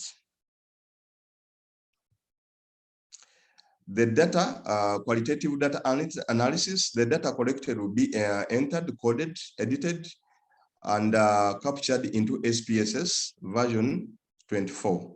To test hypothesis, we shall carry out structural equation modeling, SEM, using Amos, here et al. 2010. For testing for mediation, the researcher will use SEM through bootstrap approach under the guidelines of Baron and Kenny, 1986. Qualitative data analysis, the researcher will use NIVO. The researcher will identify themes, patterns, and relationships emerging from respondents' views. Data will be coded and categorized according to themes that will emerge from the interviewee responses using NIVO. Data will be summarized and linkages made between research findings and hypotheses. The findings will be presented in form of narratives, illustrations, diagrams, flowcharts, and network analysis. Ethical considerations, the researcher will write a letter to UBOS such that he obtains a current data set for small and medium enterprises in Kampala. The researcher will also obtain an introductory letter from the MOOCs FGRC introducing him and his assistants. The researcher will also obtain consent from respondents before data collection. The researcher will assure respondents of their confidentiality, and no coercion will be used to non-compliant respondents. Data will be reported without alteration. Anticipated limitations of the study. There is no established database for family businesses in Uganda. The researcher will base on the predominance of family businesses in the world economy according to GAME 2020, and also will base on the dominance of family businesses,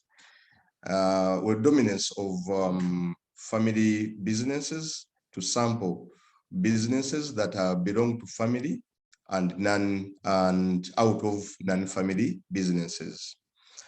Measurement errors due to administration and development of the tool. The researcher will adopt tools already used in previous studies. There are limited articles on family business succession planning in Uganda. The researcher will base on literature done in other contexts to domesticate it to suit the local context. Appreciation, I want to appreciate this platform, the opportunity of being the main celebrant. In advance, I want to thank doctors, professors, and PhD fellows for your advice and guidance that is about to come. And it's my humble request that I get guided such that I can proceed, I can improve and also proceed to the next level. I thank you. Okay, thank you so much, Ben, for such a wonderful presentation. I think your presentation is very practical and appeals to many people because it's really a critical area. I beg you to unshare your screen. Ruben, you can unshare your screen. Okay, thank you. So join me to appreciate Ruben for such a wonderful presentation on family-owned business. And I think at this juncture, I want to, again, once more, appreciate all the senior colleagues who were in the house, Professor Laura, Professor James, Dr. Gideon, Professor our mentor, Professor Joseph Ndai. So if there are any comments, I want to begin from the PhD students. I want to invite comments from the PhD students. Then we go to the senior colleagues.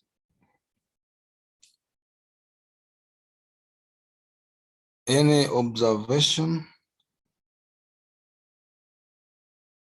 Any observation?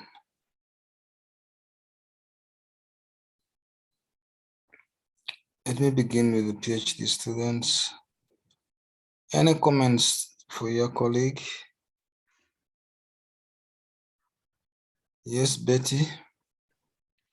Unmute your mic. Doctor, I'm inquiring. Okay, it has been a good presentation, but I see the objectives are many. I don't know whether the researcher will be able to go into detail in order to come up with a generalized information, generalized conclusions. You see, the objectives and hypotheses are many. I don't know. I need to be guided as we also guide him. Okay, thank you. Yes, Stella. Yeah. Thank you, Ruben and Doctor, for allowing me. I just want to re-echo what Betty is saying. I think the objectives are quite numerous. I don't know if that is practical. If we can really go in depth with that, but also secondly, and like in the time, I don't know if that is like the rationale for the study where he gave the story of Mulwana and his companies. I wonder if that can be condensed and reduced so that the slide is not crowded. That's my observation. Thank you. Okay, thank you, Stella. Rockefeller, please tap your hand. Then Charlie. Yes, thank you, Doctor. I want to thank David for this good presentation, especially coming up with a study on opportunity. Now, David on slide 37, he said that there is no established data on a family success, on family businesses. Really, I don't know whether it is true, but David, I would imagine that there is limited data on this kind of businesses, and completely, you are saying there is no established data, but I would imagine there should be a few of them. So I think you need to look into that. Don't say that it is completely absent. Thank you. Okay, thank you, Rockefeller. Charlie. Thank you, Dr. Koche, and thank you, Robin, for the presentation from succession planning. I want to begin from the research gaps that he presented. I don't know whether it was because of summarizing them too much, but he might be making some sweeping statements when he says previous studies used one theory, previous studies used this method and not this one, and combining. Maybe it needs to expand a little bit more and establish the facts about this. And then the justification slide, is it possible to be combined with maybe the backup ground so that it can be strengthened? The study is intending to use small, medium, and large enterprises, and is looking at the family businesses. Now, if family businesses belong to small and those ones to medium and then those ones to large enterprises, how will he ensure that there is some degree of coherence among these? Maybe you could concentrate on either small ones or medium ones or large enterprises, because really combining a small family business to a large family business, the issues might be a little bit different, maybe not. And then the sample size for qualitative data, I have a feeling that these family businesses might be unique in their nature, and therefore, if you zero down on establishing, in conducting qualitative interviews with a view of attaining saturation point. The saturation point might maybe be left out, since these family businesses might be unique and each family business presents its unique case. Maybe you could look at either small ones, the saturation point for small ones, maybe saturation point for medium ones, and saturation point for large ones. And then the reliability, Corobans alpha, well, it is good, but when you intend to publish currently, some of these benchmarks have been updated. Like, for instance, the latest, which is normally used for measuring reliability, in addition to Corobans alpha, is maybe wrong. Ruben might consider looking at the latest yardsticks for measuring some of these aspects. He intends to use the adopted questionnaire. I have a feeling that since he's just adopting it from previous studies, maybe he could look into what this questionnaire was used for measuring and whether he exactly measures the same thing. Otherwise, he may consider adapting, making a few modifications here and there. Thank you, Chair. Okay, thank you so much. I pray that Ruben, you're capturing most of these comments because there are even some on the chats, because I know that was your prayer. I don't know whether we can deal with this, then we go the next set. Oh, I don't know what, I think maybe we could first deal with this before. Okay, thank you, Doctor. Thank you, fellows, for your comments. Briefly, I'll deal with the issue of objectives and hypotheses. And I think the study is in a position to accommodate 10 objectives, and they are correlating 10 hypotheses. There is time, just like the way I had earlier communicated, that succession planning is perceived differently, and it was also structured and unstructured. So there is need to get deeper into some, and remember, they are also developed according to the conceptual framework. So having three independent variables, one mediation, and then one dependent variables. So the study is in a position to accommodate that. I'll also work onto the issue of the story. Either the story is one page, but because of this PowerPoints, it was compressed. I think I should be in a position to create a link such that it doesn't look as crowded as it is in the PowerPoints. I agree. There is limited data on succession planning in Uganda. I needed to make that correction. Not there is no data. It is limited. There are also a number of issues that have been talked about in the methodology, which I think I needed to accommodate. I was reading then, yeah, Stella, yes, there are several published studies in family businesses in USA. What I was bringing out here is that there is limited data on succession planning in Uganda. So I should be in a position to, based on several publications from another context, like USA or Europe, such that I'm in a position to domesticate it. But locally, there are challenges, or there is limited data as far as that is concerned. Then there is a pertinent issue of the concentration of businesses between small, large, and big enterprises. Like I said, using slow bowling, we don't have established data of small or large or big enterprises in Uganda. And also, when you look at the business characteristics, they normally fall not very far away from each other. I think after identification of them, I think I should be in a position to exactly liaise or understand whether we are getting too small, large, or medium. But majority, literature is giving us that majority of SM is family businesses. So I think there is also some homework that I need to get into this. I want to submit, Doctor, for now.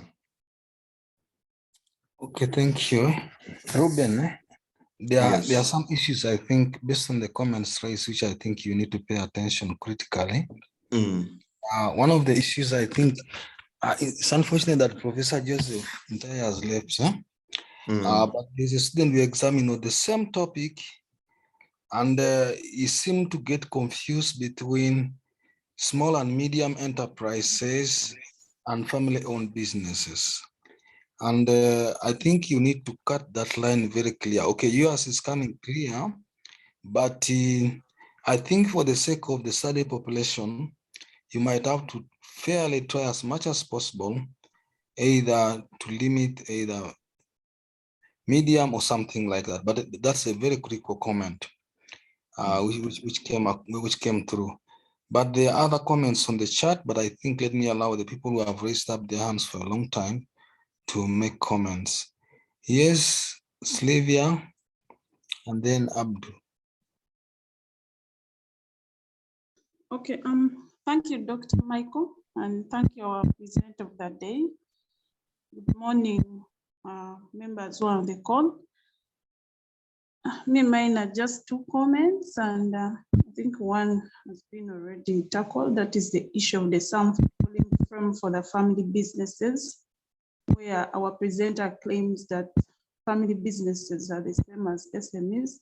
I think that is not correct. Not every SME is a family business, so you may have to draw a clear line. So work very hard to identify what your sum frame will be for the study. The second comment was on the opportunity. I feel like the opportunity has not come out very well. I'm not seeing it as a person who is in the audience. Ordinarily, I would think that for the opportunity to come out clearly, you need to show that there are issues going wrong. This family business that is succeeding and provides an opportunity, for the rest to learn from, or opportunity, to extend their good deeds to the rest. For me, it has not come out, David. I'm not yet convinced that there is an opportunity. If you go to your slide of opportunity statement. Thank you very much. Yes, Abdul. Yeah, thank you so much, Mr. Chair. I also want to take the opportunity to thank my colleague Ruben for the presentation. I have two concerns, and one of them is to do with the specific objectives. He has tried to explain, but I feel like the members have commented, the objectives are too many. When you're doing research, you're supposed to focus on something small, but get a lot of details. And I envisage a situation where it is going to be a lot of work for my brother, Ruben. So I am not yet convinced that my brother can actually have work done about all those specific objectives very well. Then the other one is to do with the problem statement. I wanted my brother to, in just a statement, tell us what his research problem is. Thank you so much.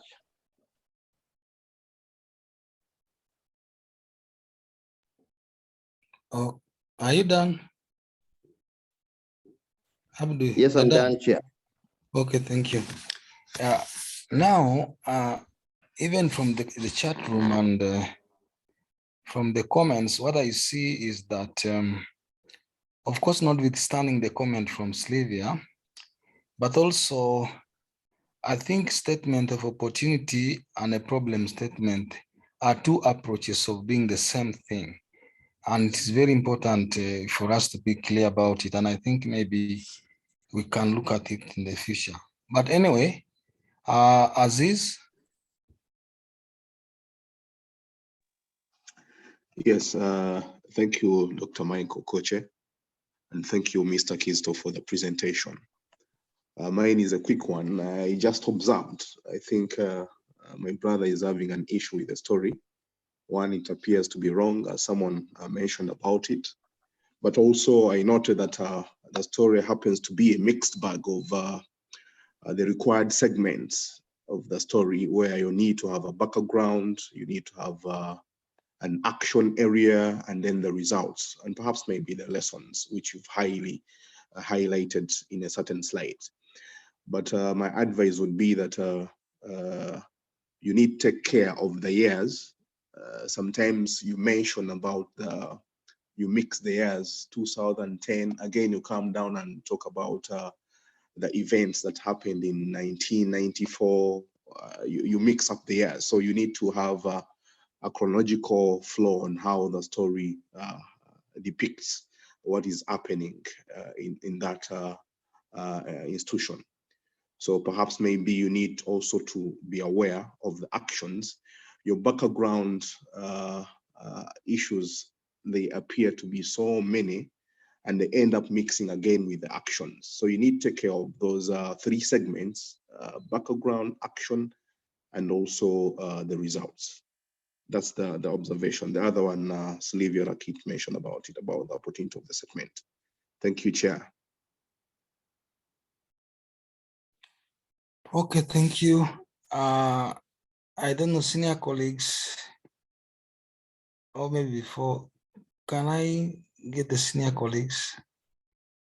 Senior colleagues. Michael? Yes, please. Yes, Professor Laura. Thank you.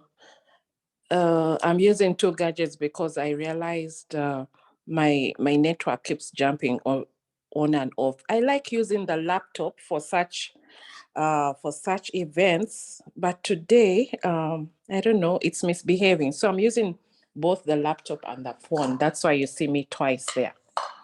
Okay, that said, Ruben, thank you for your presentation. A lot has been raised, probably because you did not carry on the audience with you. I will expound on this. To begin with, in the background, any good background of a research, whether you're coming from statement of opportunity orientation or statement of the problem orientation, there are certain things that, you know, are critical and must be seen, okay? For the purpose of the audience, like Michael already mentioned, a student can take the route of, you know, presenting a statement of opportunity or statement of the problem, okay? However, in the background, the motivation of the study must be clear. The motivation of what has prompted you to investigate what you want to investigate. Ruben, at the beginning, you mentioned very nicely succession planning, blah, blah, blah. Then you go straight to the story. And I asked myself, hey, where are we going? What's happening here? I think the motivation, if you had put in the motivation at the start, you would not have all those questions, you know, people are raising, what is a statement on a problem? What is this? What is that? So for me, I think, I don't know whether it is an issue of PowerPoint presentation, but still, as you present your background, your motivation must come out clearly. Clearly. For me, I ask myself, where is this story coming from? You know, where is this story coming from? What is the motivation? What is your drive? What drove you into investigating succession planning in family business? Okay. Then you bring in the knowledge gaps somewhere after. But before that appeared, I'd already put in my notebook, what is the knowledge gap? What is your point of departure? You know, people hide in this thing of successful story, but as you're at it, please, please, please remember that a PhD is about contribution to knowledge. It's about contribution to knowledge, okay? What is new that you're bringing on board? What is that newness? What is your point of departure? Someone already mentioned a lot has been said about succession planning. So what is new? What is this new thing that you're bringing on board? Yeah, that one must come out clearly. I don't know whether you've been attending the sessions before this, because I think the whole of, we're in May, the whole of April, we handled systematic literature review. And if you were in those sessions, you'll get where I'm going. You get where I'm going. What I'm trying to say is a lot has been done on succession planning in family businesses. What is new that you're bringing on board. Remember, you are to contribute new knowledge to the existing literature. What is new? That one must come out clearly. The way you present it in a certain slide called knowledge gaps, for me, I felt that was mechanically brought in. But you know, when you tell, when you give your analysis of past studies, you know, in a chronological order, we are able to see what has been done and which direction the debate is going. Because if I asked you right now, what is the debate? What is the current debate on succession planning in family businesses? Are you able to answer that? What is the current debate? So these are some of the things that you really need to go back and, you know, try to see how you fit in your background, okay? Then in the background, there's something that I just put here, story Indians. First flash that story, something I want to point at. Just quickly flash the story. Actually, you leave your screen shared so that we move systematically as I captured my points here. Ruben, are you with me? Ruben, you share the screen.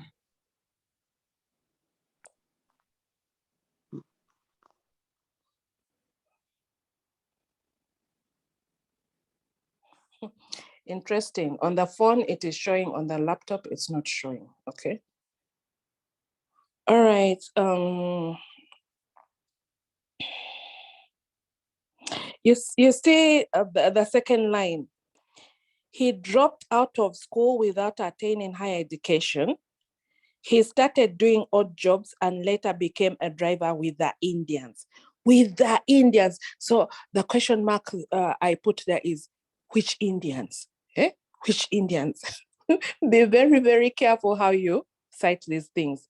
Another thing I noted on the story issue was raised by someone already, the issue of chronological events, occurrence of events, 1961, 1978, 2010, then you go back to 1961, 19 what?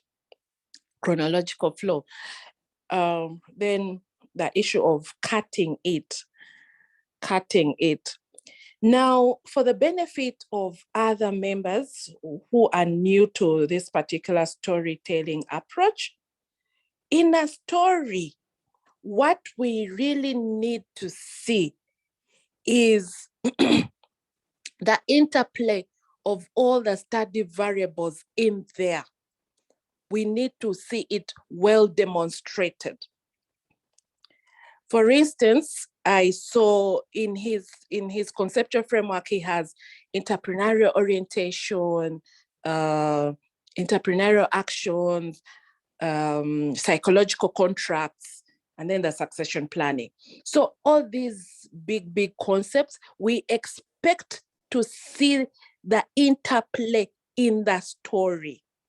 We expect to see the interplay in the story. The story may be structured, introduction and so forth, but these concepts that the student is using must be, the interplay must be demonstrated very clearly in the story. Somehow Ruben tries to bring that out, although some of the variables were left out to me. That's what I think. Then, Ruben, can you go on to the theoretical contribution? Theoretical contribution.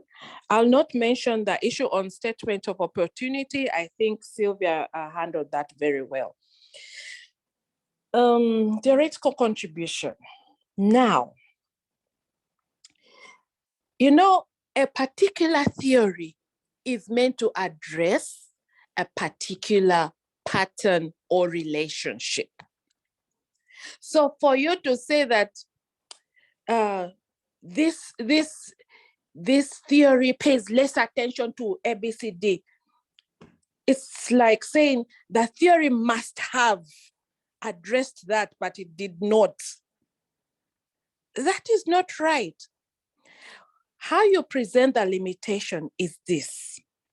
You say, for us to be able to understand, like, let's say, the entrepreneurial action bits, there is need for us to also integrate this particular theory for us to get a better understanding, because as far as the goal setting theory is concerned, it is limited to this aspect. It is limited to this particular aspect.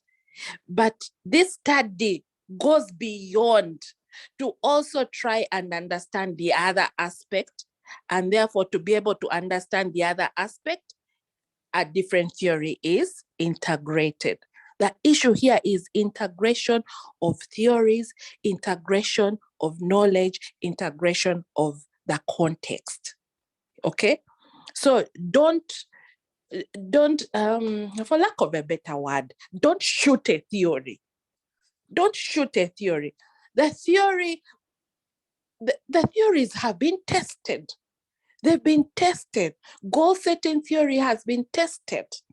And it has its limitations, yes. But now here in the application in your study, you're saying that as far as this study is concerned, it is limited to this particular extent. You know, for me, I don't know whether you get me, but what I'm trying to say here is when you reached this presentation on theoretical foundation, I found everything being mechanically introduced. Everything was just mechanically introduced. So my humble request is that you go back and read these theories and then see how you now, the academic writing, introduce how you integrate the theories properly, okay? It must be like a chronological flow. You are carrying us along, Anyway, well, let's go on. Proceed to the conceptual framework. Conceptual framework.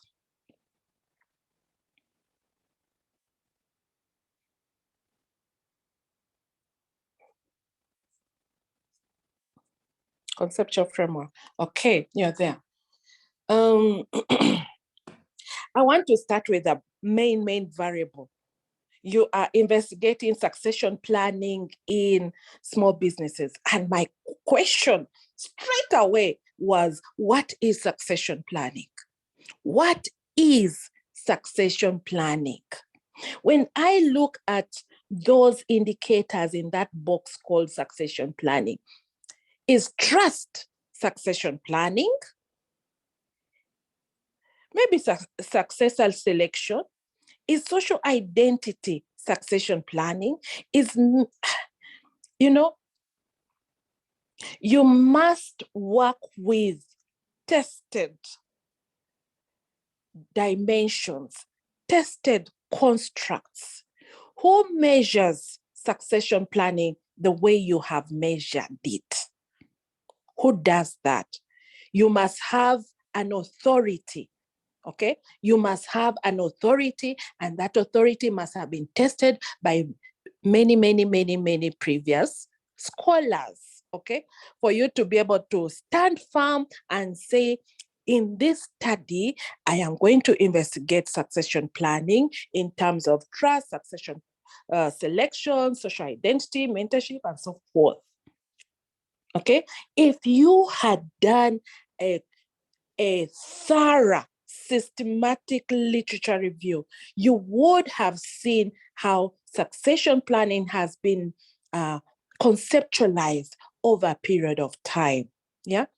And you would have been able to land on a particular theory that, you know, addresses succession planning. That is number one on that. Then we come to, I think this is the left side. The left side, entrepreneurial actions. When you talk about entrepreneurial actions, what is the meaning? Entrepreneurial actions. Actions, from the word actions, these are activities, right? Opportunity identification, yes, that's an activity. Proactiveness, yes, that's an activity. But is self-efficacy an activity? And when you talk about decision making, what do you mean exactly? Because even in opportunity identification, you are making decisions. In proactiveness, you are making decisions. So what do you mean by decision making? So I have a problem with the last two indicators of entrepreneurial action. I'll go back to the same thing I said about succession planning. How has entrepreneurial action been conceptualized over a period of time? Friends on the call, students on the call, when you are coming up with a conceptual framework, work with tested constructs. Work with tested constructs. When my students come to me, I tell them, yes, you have this wonderful flower. You know, I call it a flower. You have this wonderful flower. Okay, show me the articles where you got these things from.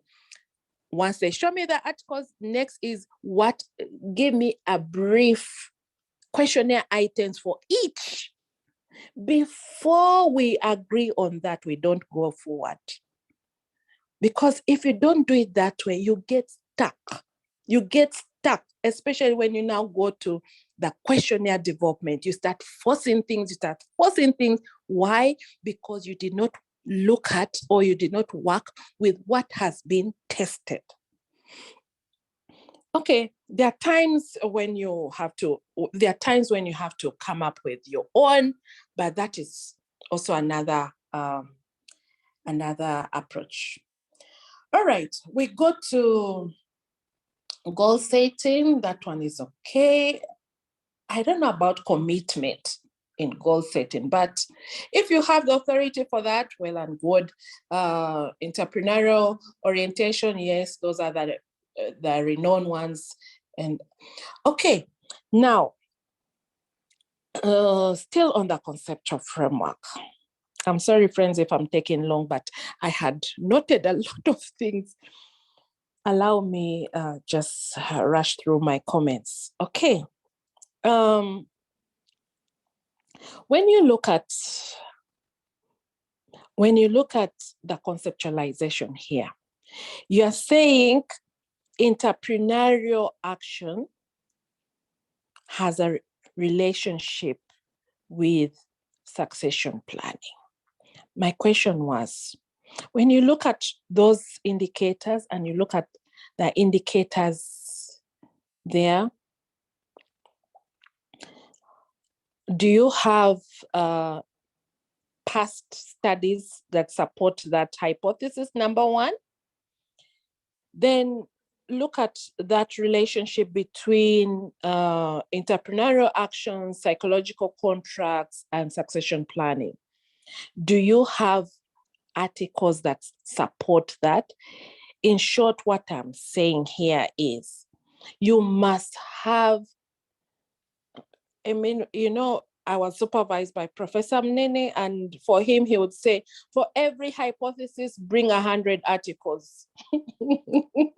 Bring 100 articles.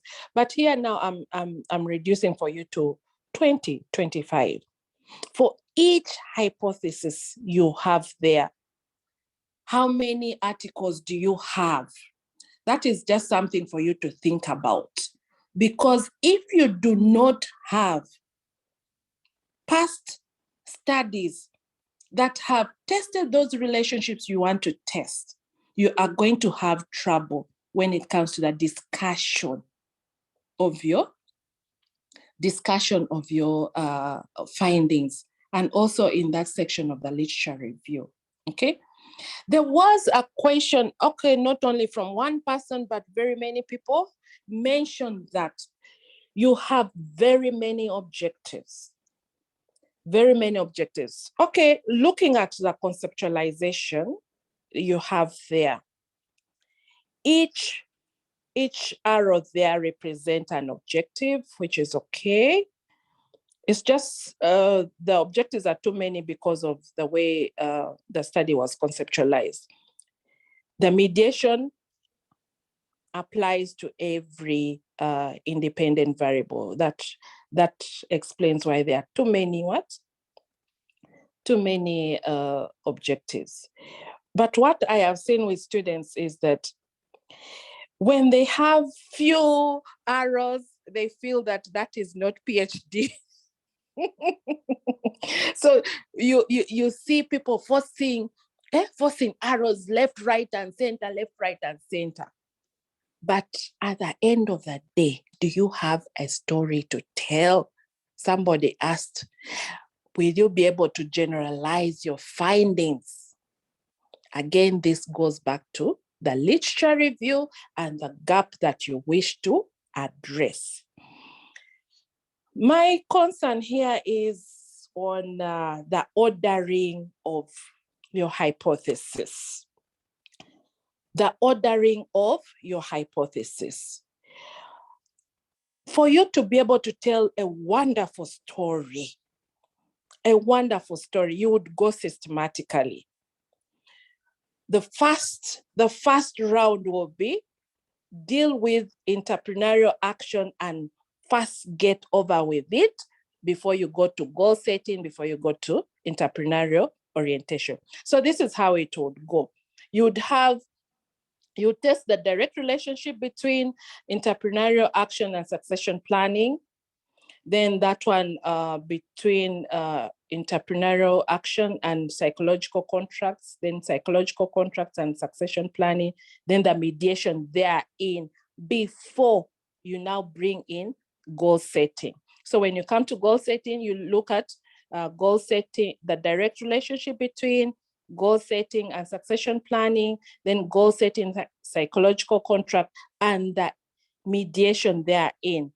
After that, you then come to entrepreneurial orientation, the direct relationship and the mediation. I don't know whether you've picked me there. Because when you do it that way, now the storytelling becomes more interesting. And even in your literature review section, that you find yourself moving, chronologically. Because you just look at this. Hypothesis number 1 is on entrepreneurial action and succession planning. Then you jump to entrepreneurial orientation, hypothesis 2, entrepreneurial orientation and succession planning. Then you come back, then you go to goal setting and succession planning. Then you come back to entrepreneurial action and psychology, mixing things and mixing the story. Remember that in your knowledge gap, you mentioned that you're bringing in psychological contract as a mediator, which has received less attention.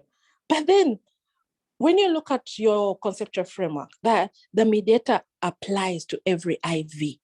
So why don't you deal with one IV at a time? Deal with the entrepreneurial action, direct, indirect, go to goal setting, direct and indirect, entrepreneurial orientation, direct and indirect. You'll tell a wonderful story. Okay. We go to the philosophical stance. That is in methodology. Gideon, I've seen your hand is up, but please, I have like 2 more issues to raise. Philosophical orientation. What did I note in my notebook? Too mechanical. What do I mean by that? When you say that you are adopting a critical realism philosophical, you will adopt a critical realism philosophical assumptions of a study. I ask myself, what is this? Ontologically this, epistemologically this. You see, in your write-up there, we expect to see you demonstrate these big concepts instead of telling us ontologically, people, students are in love with these big words. But when it comes to the demonstration of those words, that's where the problem is. So for me, I think this particular slide you did not handle well. Go back and look at it again. Then to the next slide on the sample. Your colleagues raised an issue on, raised an issue on, no, the sample size, okay, population. 76,000 ETC, small, medium, and large enterprises in Kampala. My question straight away was, are these family businesses or just SMEs? Are these family businesses or just SMEs? Your boss has the number of SMEs. I do not know whether it captures anyway. The point there is make sure the population you cite is that population of family businesses. Is that population of family business. Do not assume that every SME is a family. Every SME comprises of family-owned businesses. Some are not. Some are not, okay? So for you to be able to establish the population, you must first ask yourself, what is a family business? What is a family business? Based on that, how many family businesses do we have? Which source would give you that concrete answer, okay? Which source would you rely on to give you the statistics of family businesses? Let us not confuse things, okay? Let us not confuse things. We want the population of family businesses given that definition of a family business, okay? There's an issue of SMEs. Yes, when we look at most of the studies, I mean, the statistics or examples around us, Mulwana, Madvan, I don't know who else. When you look at the population of those farms or those enterprises, do they fit in small, medium, or large? What do you want to study? There are two options. Either you just leave it as family business, population of family business, without minding whether it is small, large, medium, okay? That is one approach you would take. Another approach would be for you to single out those which are large or medium or small. But that one will be very difficult for you to establish because we don't have these statistics. So how will you tell the population of large family businesses in Uganda? Okay, you are looking at Kampala. How will you be able to tell? How? Think about that. Think about that, because at the end of the day, we want truthfulness, ethical considerations in research. Truthfulness is key. When you say population of family businesses in Kampala, large, small, medium, and large family businesses in Kampala? What is the source? What is the source? So think about that. Yeah, think about that. Okay. First, wait. I still have two more. Prof, maybe. Prof? The two more, please.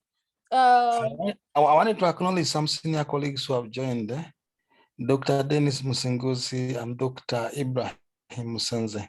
You can continue, please. Okay. Thank you for that commercial break. Okay. Ruben, when you cite field, underfield, in some cases you're using field 2009 and then field 2013. Which book are you using?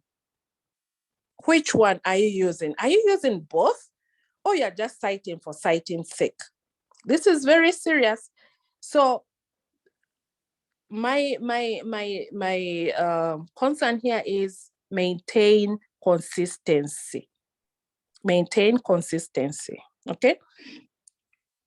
And then I want to end with anticipated limitation. Go to the slide of anticipated limitation.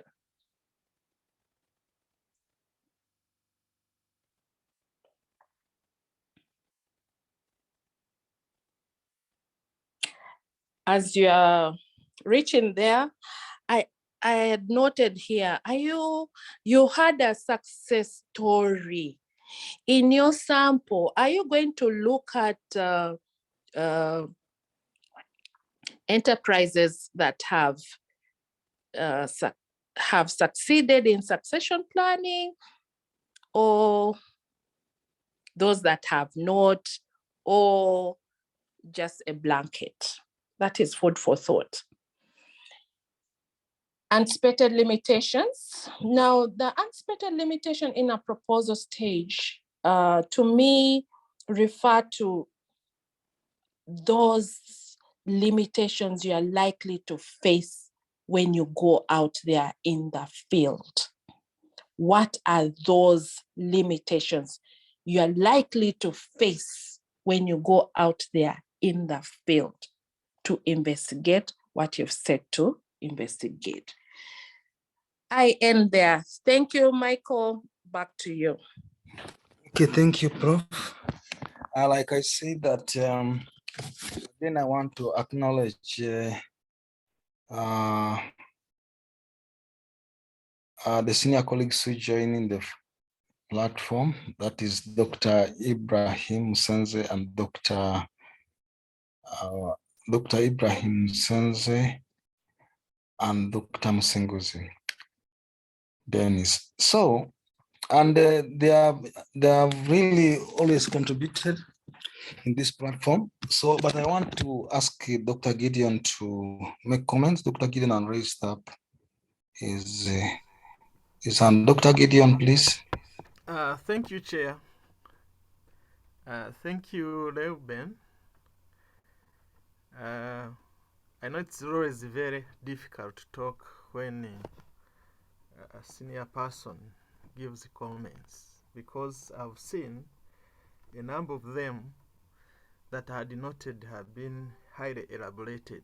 And I think, Reuben, you are lucky. You are lucky that you have got these wonderful comments. I'm sure you're going to take them in good faith, and you'll see a difference in your work. Nonetheless, let me try to bring out some few areas, maybe as point of emphasis as well. I had also a similar concern, especially I want to know, you are using a case of Modwana, and when I look at writing style, you seem to be focusing at succession planning, looking at it at individual level. And me, when I looked at the topic, it sounded to be succession planning of family businesses, meaning that you are anchoring your study at organizational level. is there any way you can rewrite this story and it is portrayed to look at as if you're looking at succession planning of family businesses, or it is what you intend to look at? So I pose a question on the unit of analysis and unit of inquiry in that perspective. Think about that. The other one, of course, I think as point of emphasis, I had an issue. I was eager to know from the global perspective what is happening in terms of succession planning. Then you go to local context.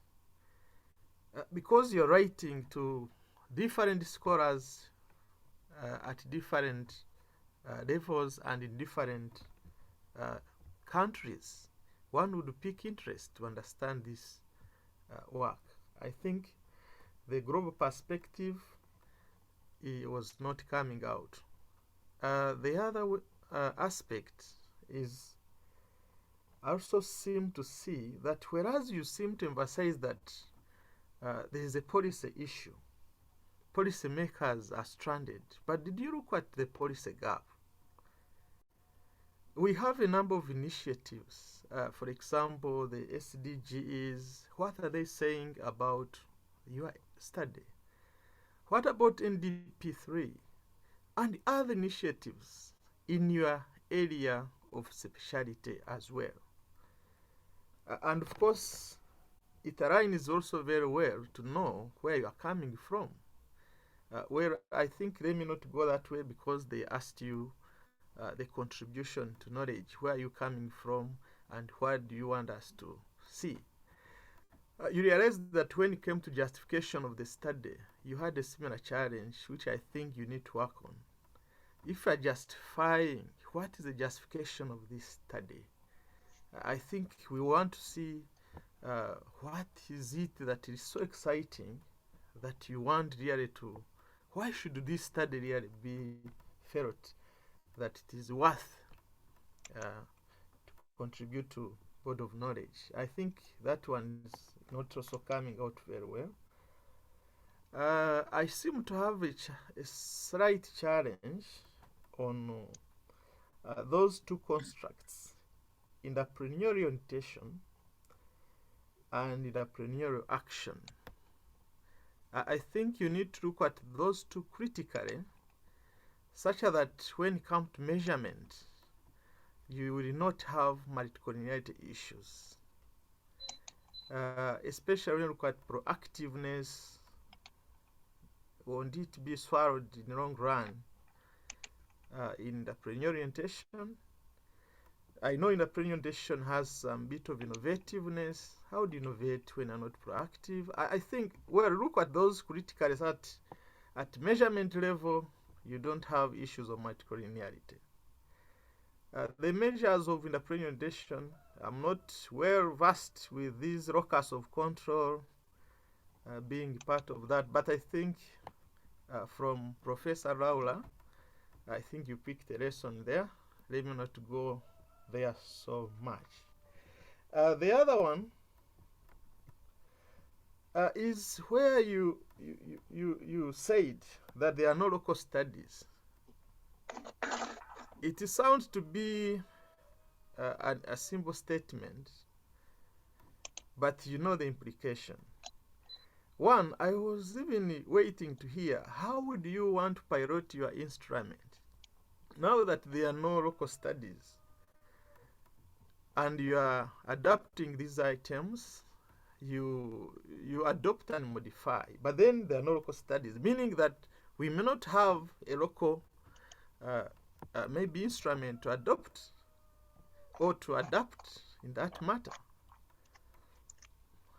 Are you trying to forecast the issues that are likely to come in if there are no local studies? If everything is borrowed from the other context, how are you likely to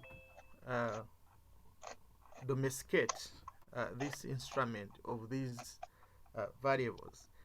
I think you may need to also have a second thought. Maybe you need to also create that section of piloting. But I'm also a bit skeptical. You are going to pilot on the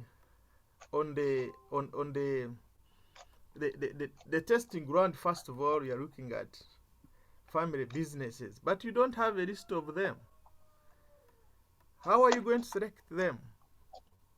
You seem to say you're going to use Snowball, and you know Snowball has some bit of bias. How are you going to, first of all, generalize your results? And do you think you're going to attain that parametric assumption that allows you to fit your model? I think you may need to think about that. The operation definition of what a family business must come out very well for us to simply imply that it means what? Small and medium enterprises. Because what we know, these two are different.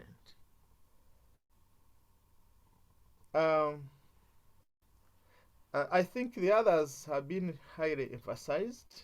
I had the motivation, the translation of theories, how we're translating these theories. I had some of those things. Allow me to submit, Chair. Otherwise, I appreciate my friend Leuben. Thank you for this great effort to reach this far, and we hope today's comments will make significant improvement on your work. I submit, Chair. Okay, thank you so much, Dr. Gideon. I must appreciate Professor Laura. Professor Laura, thank you so much. And I know the comments you are making are really impacting on all of us, and I believe that it shapes our perspectives in different areas. Dr. Gideon, thank you. I don't know whether there are comments from Dr. Ibrahim and Dr. Dennis.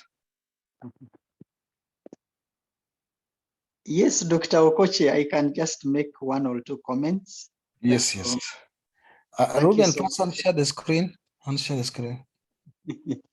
Okay. No, yes, one, of course, I want to appreciate the level of learning on this platform. Listening and following the comments from the PhD students, I'm extremely satisfied, you know, that there is a lot of learning. Students can critique themselves. They can raise very vital and serious points. So that is extremely good. And as Dr. Gideon has mentioned, you know, PhD students on this platform must consider themselves extremely lucky. That, you know, every week, every Sunday, you will listen to the comments, you make adjustments on your work, you make improvements. This is extremely good. I can just make one or two repetitions and maybe emphasize something new. Of course, these many objectives come from a quantitative tradition. Once you establish your variables and the linkages between the variables, and you establish the relationships, then you draw the objectives. Objectives, you know, whether they are 7, whether they are 8 or 10, they seem to be so many. I think what candidates need to know, the more objectives that you get to yourself, the more obligation that you are willing to carry, because you must account with depth every objective. The objectives can only reduce if you reduce the variables. When the variables remain the same and the relationships are established, then you have to carry the cross.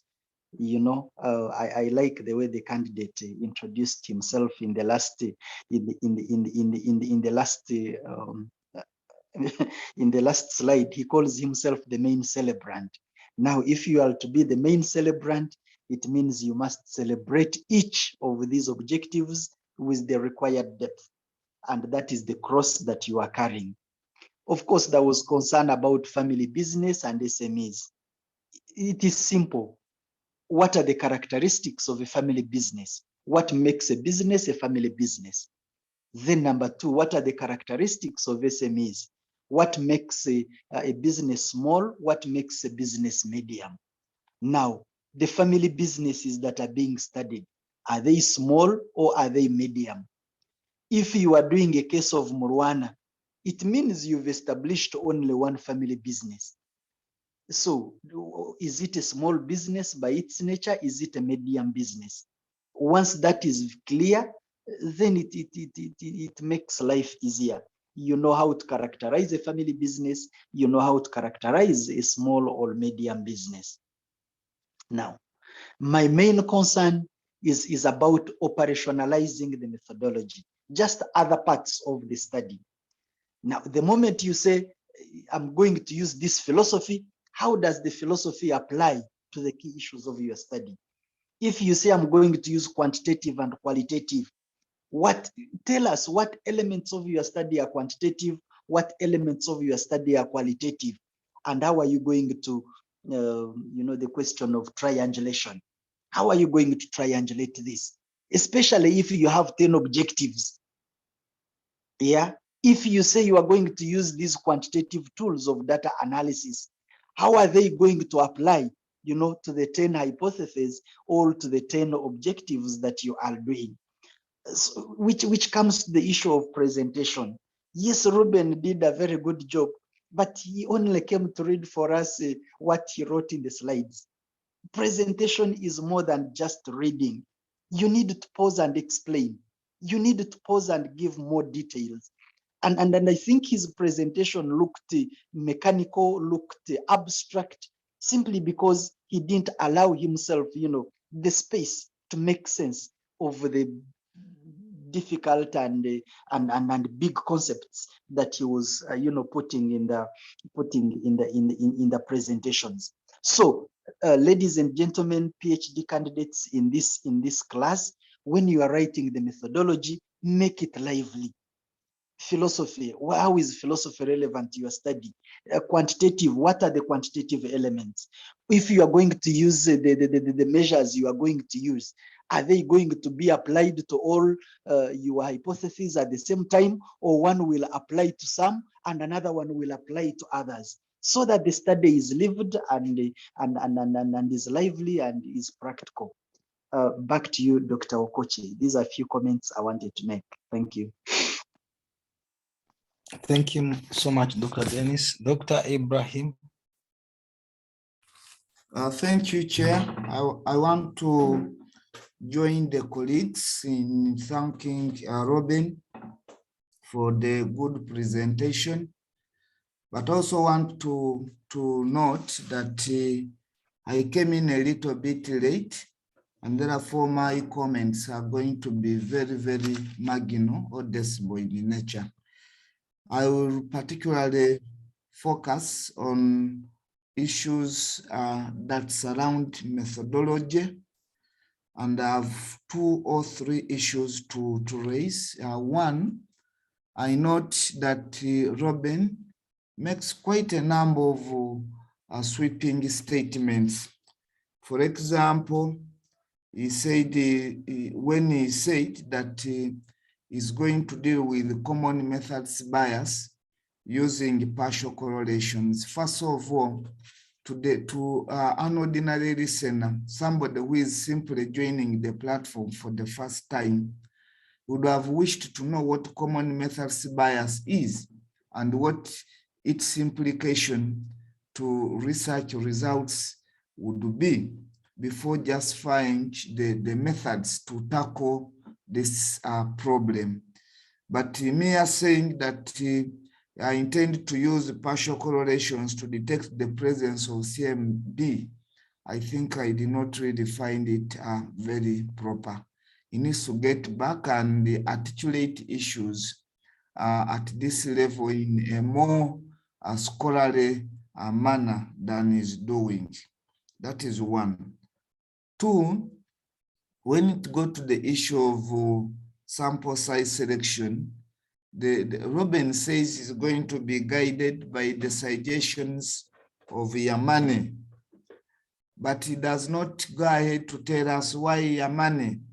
We note that there are quite a number of approaches to sample size determination, but why in the face of such multiple approaches, why does he choose Yamane? I felt that was really very, very unfortunate, because it did not bring it out very well. We did say, and we continue to advise our students and also to remind ourselves as colleagues that the issue of logic is very important. What is the reasoning behind each statement that you make, or each statement that you write in a doctoral thesis? This is very pertinent, and I found that actually missing almost throughout the entire presentation. You need to rework on that area, because it is very, very important. Still on the issue of sample size, it still makes a sweeping statement that for qualitative data, it will be guided by point of saturation, but without proceeding to tell us what that point of saturation is, what does it mean, such that any person on the platform can appreciate actually the issues as being raised by the presenter. Finally, this issue has been raised severally, but more importantly, by Professor Rolla about the issue of measures. You need to bring clarity to the measures that he adopts or he uses in his study, because that appears to be a weak point within his kind of work and effort. And as he brings out these measures, it is important for the candidate to note that measures grow. We therefore wish to see debate, at least a debate surrounding those kind of measures that is adopting or that is relying on to deliver the investigation.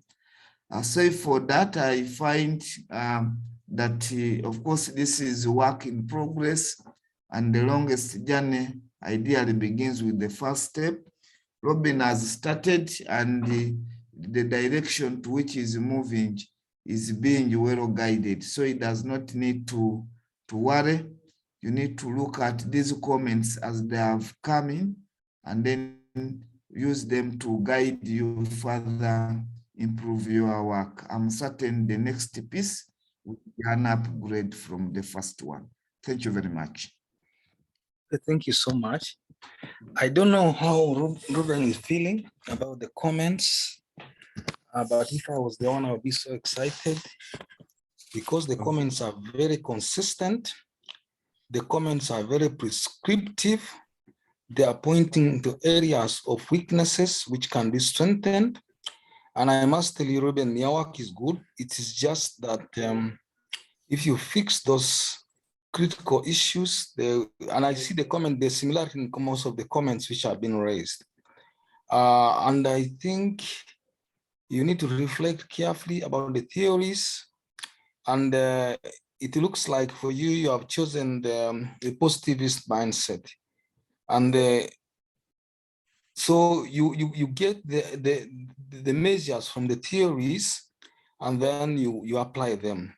Because actually, when you look at your conceptualization, what you talk about entrepreneurial orientation and entrepreneurial actions, there's no way that comes from a theory. So I think based on the comments actually, and also if you reflect carefully, you will see that, and together take note of the comment from Professor James, by the way, about theories.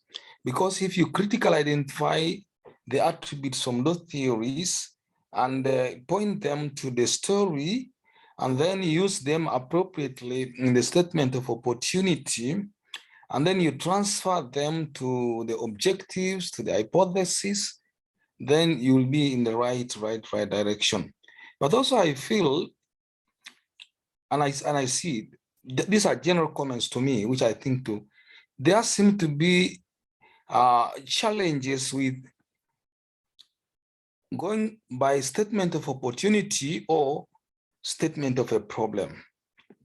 And then also there seems to be a foundational issue on the aspect of philosophy. I think philosophy is not what you just choose to wear, it's dictated by the gap which you identified. So, and I see that, because if you look at your study, just like Dr. Dennis rightfully observed, your study is very positivistic. But again, when you see the topic is very qualitative. It's because it's like now when you see the case, so you need to be very clear cut. And I think that's where you have a lot of comment, because some people view you from a positivist direction, some people view from interpretivist perspective, and then now you are choosing to stand in the middle. And I really see, I don't know how you can really be able to investigate hypothesis using qualitative. Interpretivists will crucify you if you get any during the time of defense. So if you are choosing hypothesis, then go by positivism as opposed. And I know it is so. I think from the comments which have been raised, Phil Ruben, you should be able to align your study very well. And I see that they are consistent. I don't know if we have a comment before we come to a close of the session, but really I must thank Professor Laura, the senior colleagues, and all the students who have raised the comments. Ruben, please. Thank you, Doctor, for this opportunity.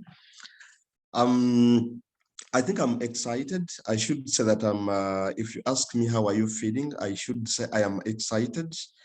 The team has raised issues, but pertinent issues to do with the chronology, clarity, consistency, deeper understanding, conceptualization, which I think are central in as far as my journey is concerned. To me, I think it's a direction that has been given, and I should be in a position to reflect and also address some of most, not even some, but most of these comments, such that I'm in a position to bounce back. I really thank you. I also request I may be in a position to chip into some people's either inboxes or offices or physically, that I also be in a position to deeper get into these studies. I'm really excited. Okay, great.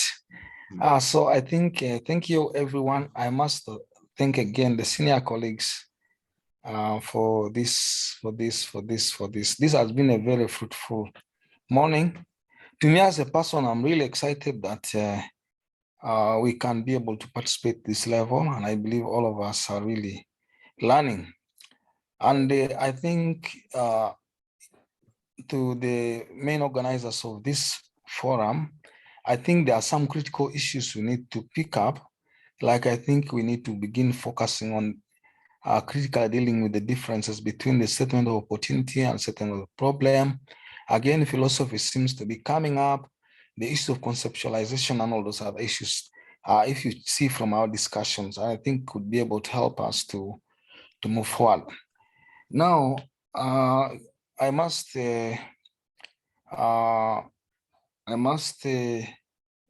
thank all of us who have endeavored to wake up early and also stay up this time. And I pray that we shall continue.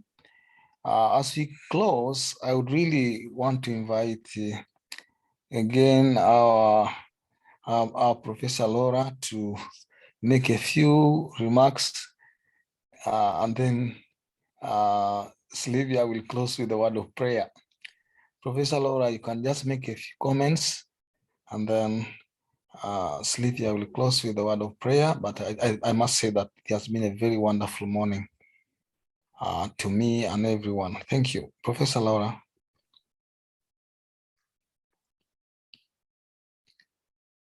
Hello. Michael. Yes, please. But you've said it all. I'm just happy that members were able to log in and listen and learn. We were at 1.82. Now I'm saying we are 58. But briefly, I think people appreciate it really. And students on the call, it's my humble request that you always take advantage of such opportunities. During our time, we were on our own and we relied majorly on our supervisors and, you know, like this platform, if you take advantage of it, you can move very fast. To those who have not yet endeavored to come and display whatever they have, what are you waiting for? What are you waiting for? I'm very, very sure now, like Ruben, from here, he's more energized to improve his work very fast and you know, have his defense very soon. But for you, if you are seated there in your corner, waiting to perfect your work, you will never move, because that time of perfection is never there. It's never there. So I'm encouraging those who have not yet presented to come out and present whatever they have, so that you can get comments and we move together. Let us move together, okay? Other comments, Michael has already raised them. So that's it from me really, Michael. Okay, Sylvia, be the pastor to close the session with the word of prayer. Okay, thank you, Dr. Michael. Let's humble ourselves and we pray as we close the session. God, Father, we thank you for this moment. We thank you for the opportunity of life that you have given us today.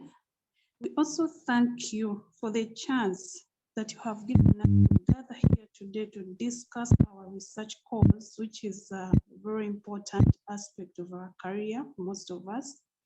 We thank you for all these resourceful people that you have allowed to come here and educate us and give us ideas on how to succeed. And Father, we can only give glory back to your hands.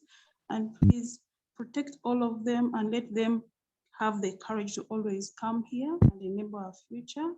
Father, we pray in the name of Jesus Christ. Amen. Amen and amen. Can you please get ready and go to church? Thank you. Amen. Bye.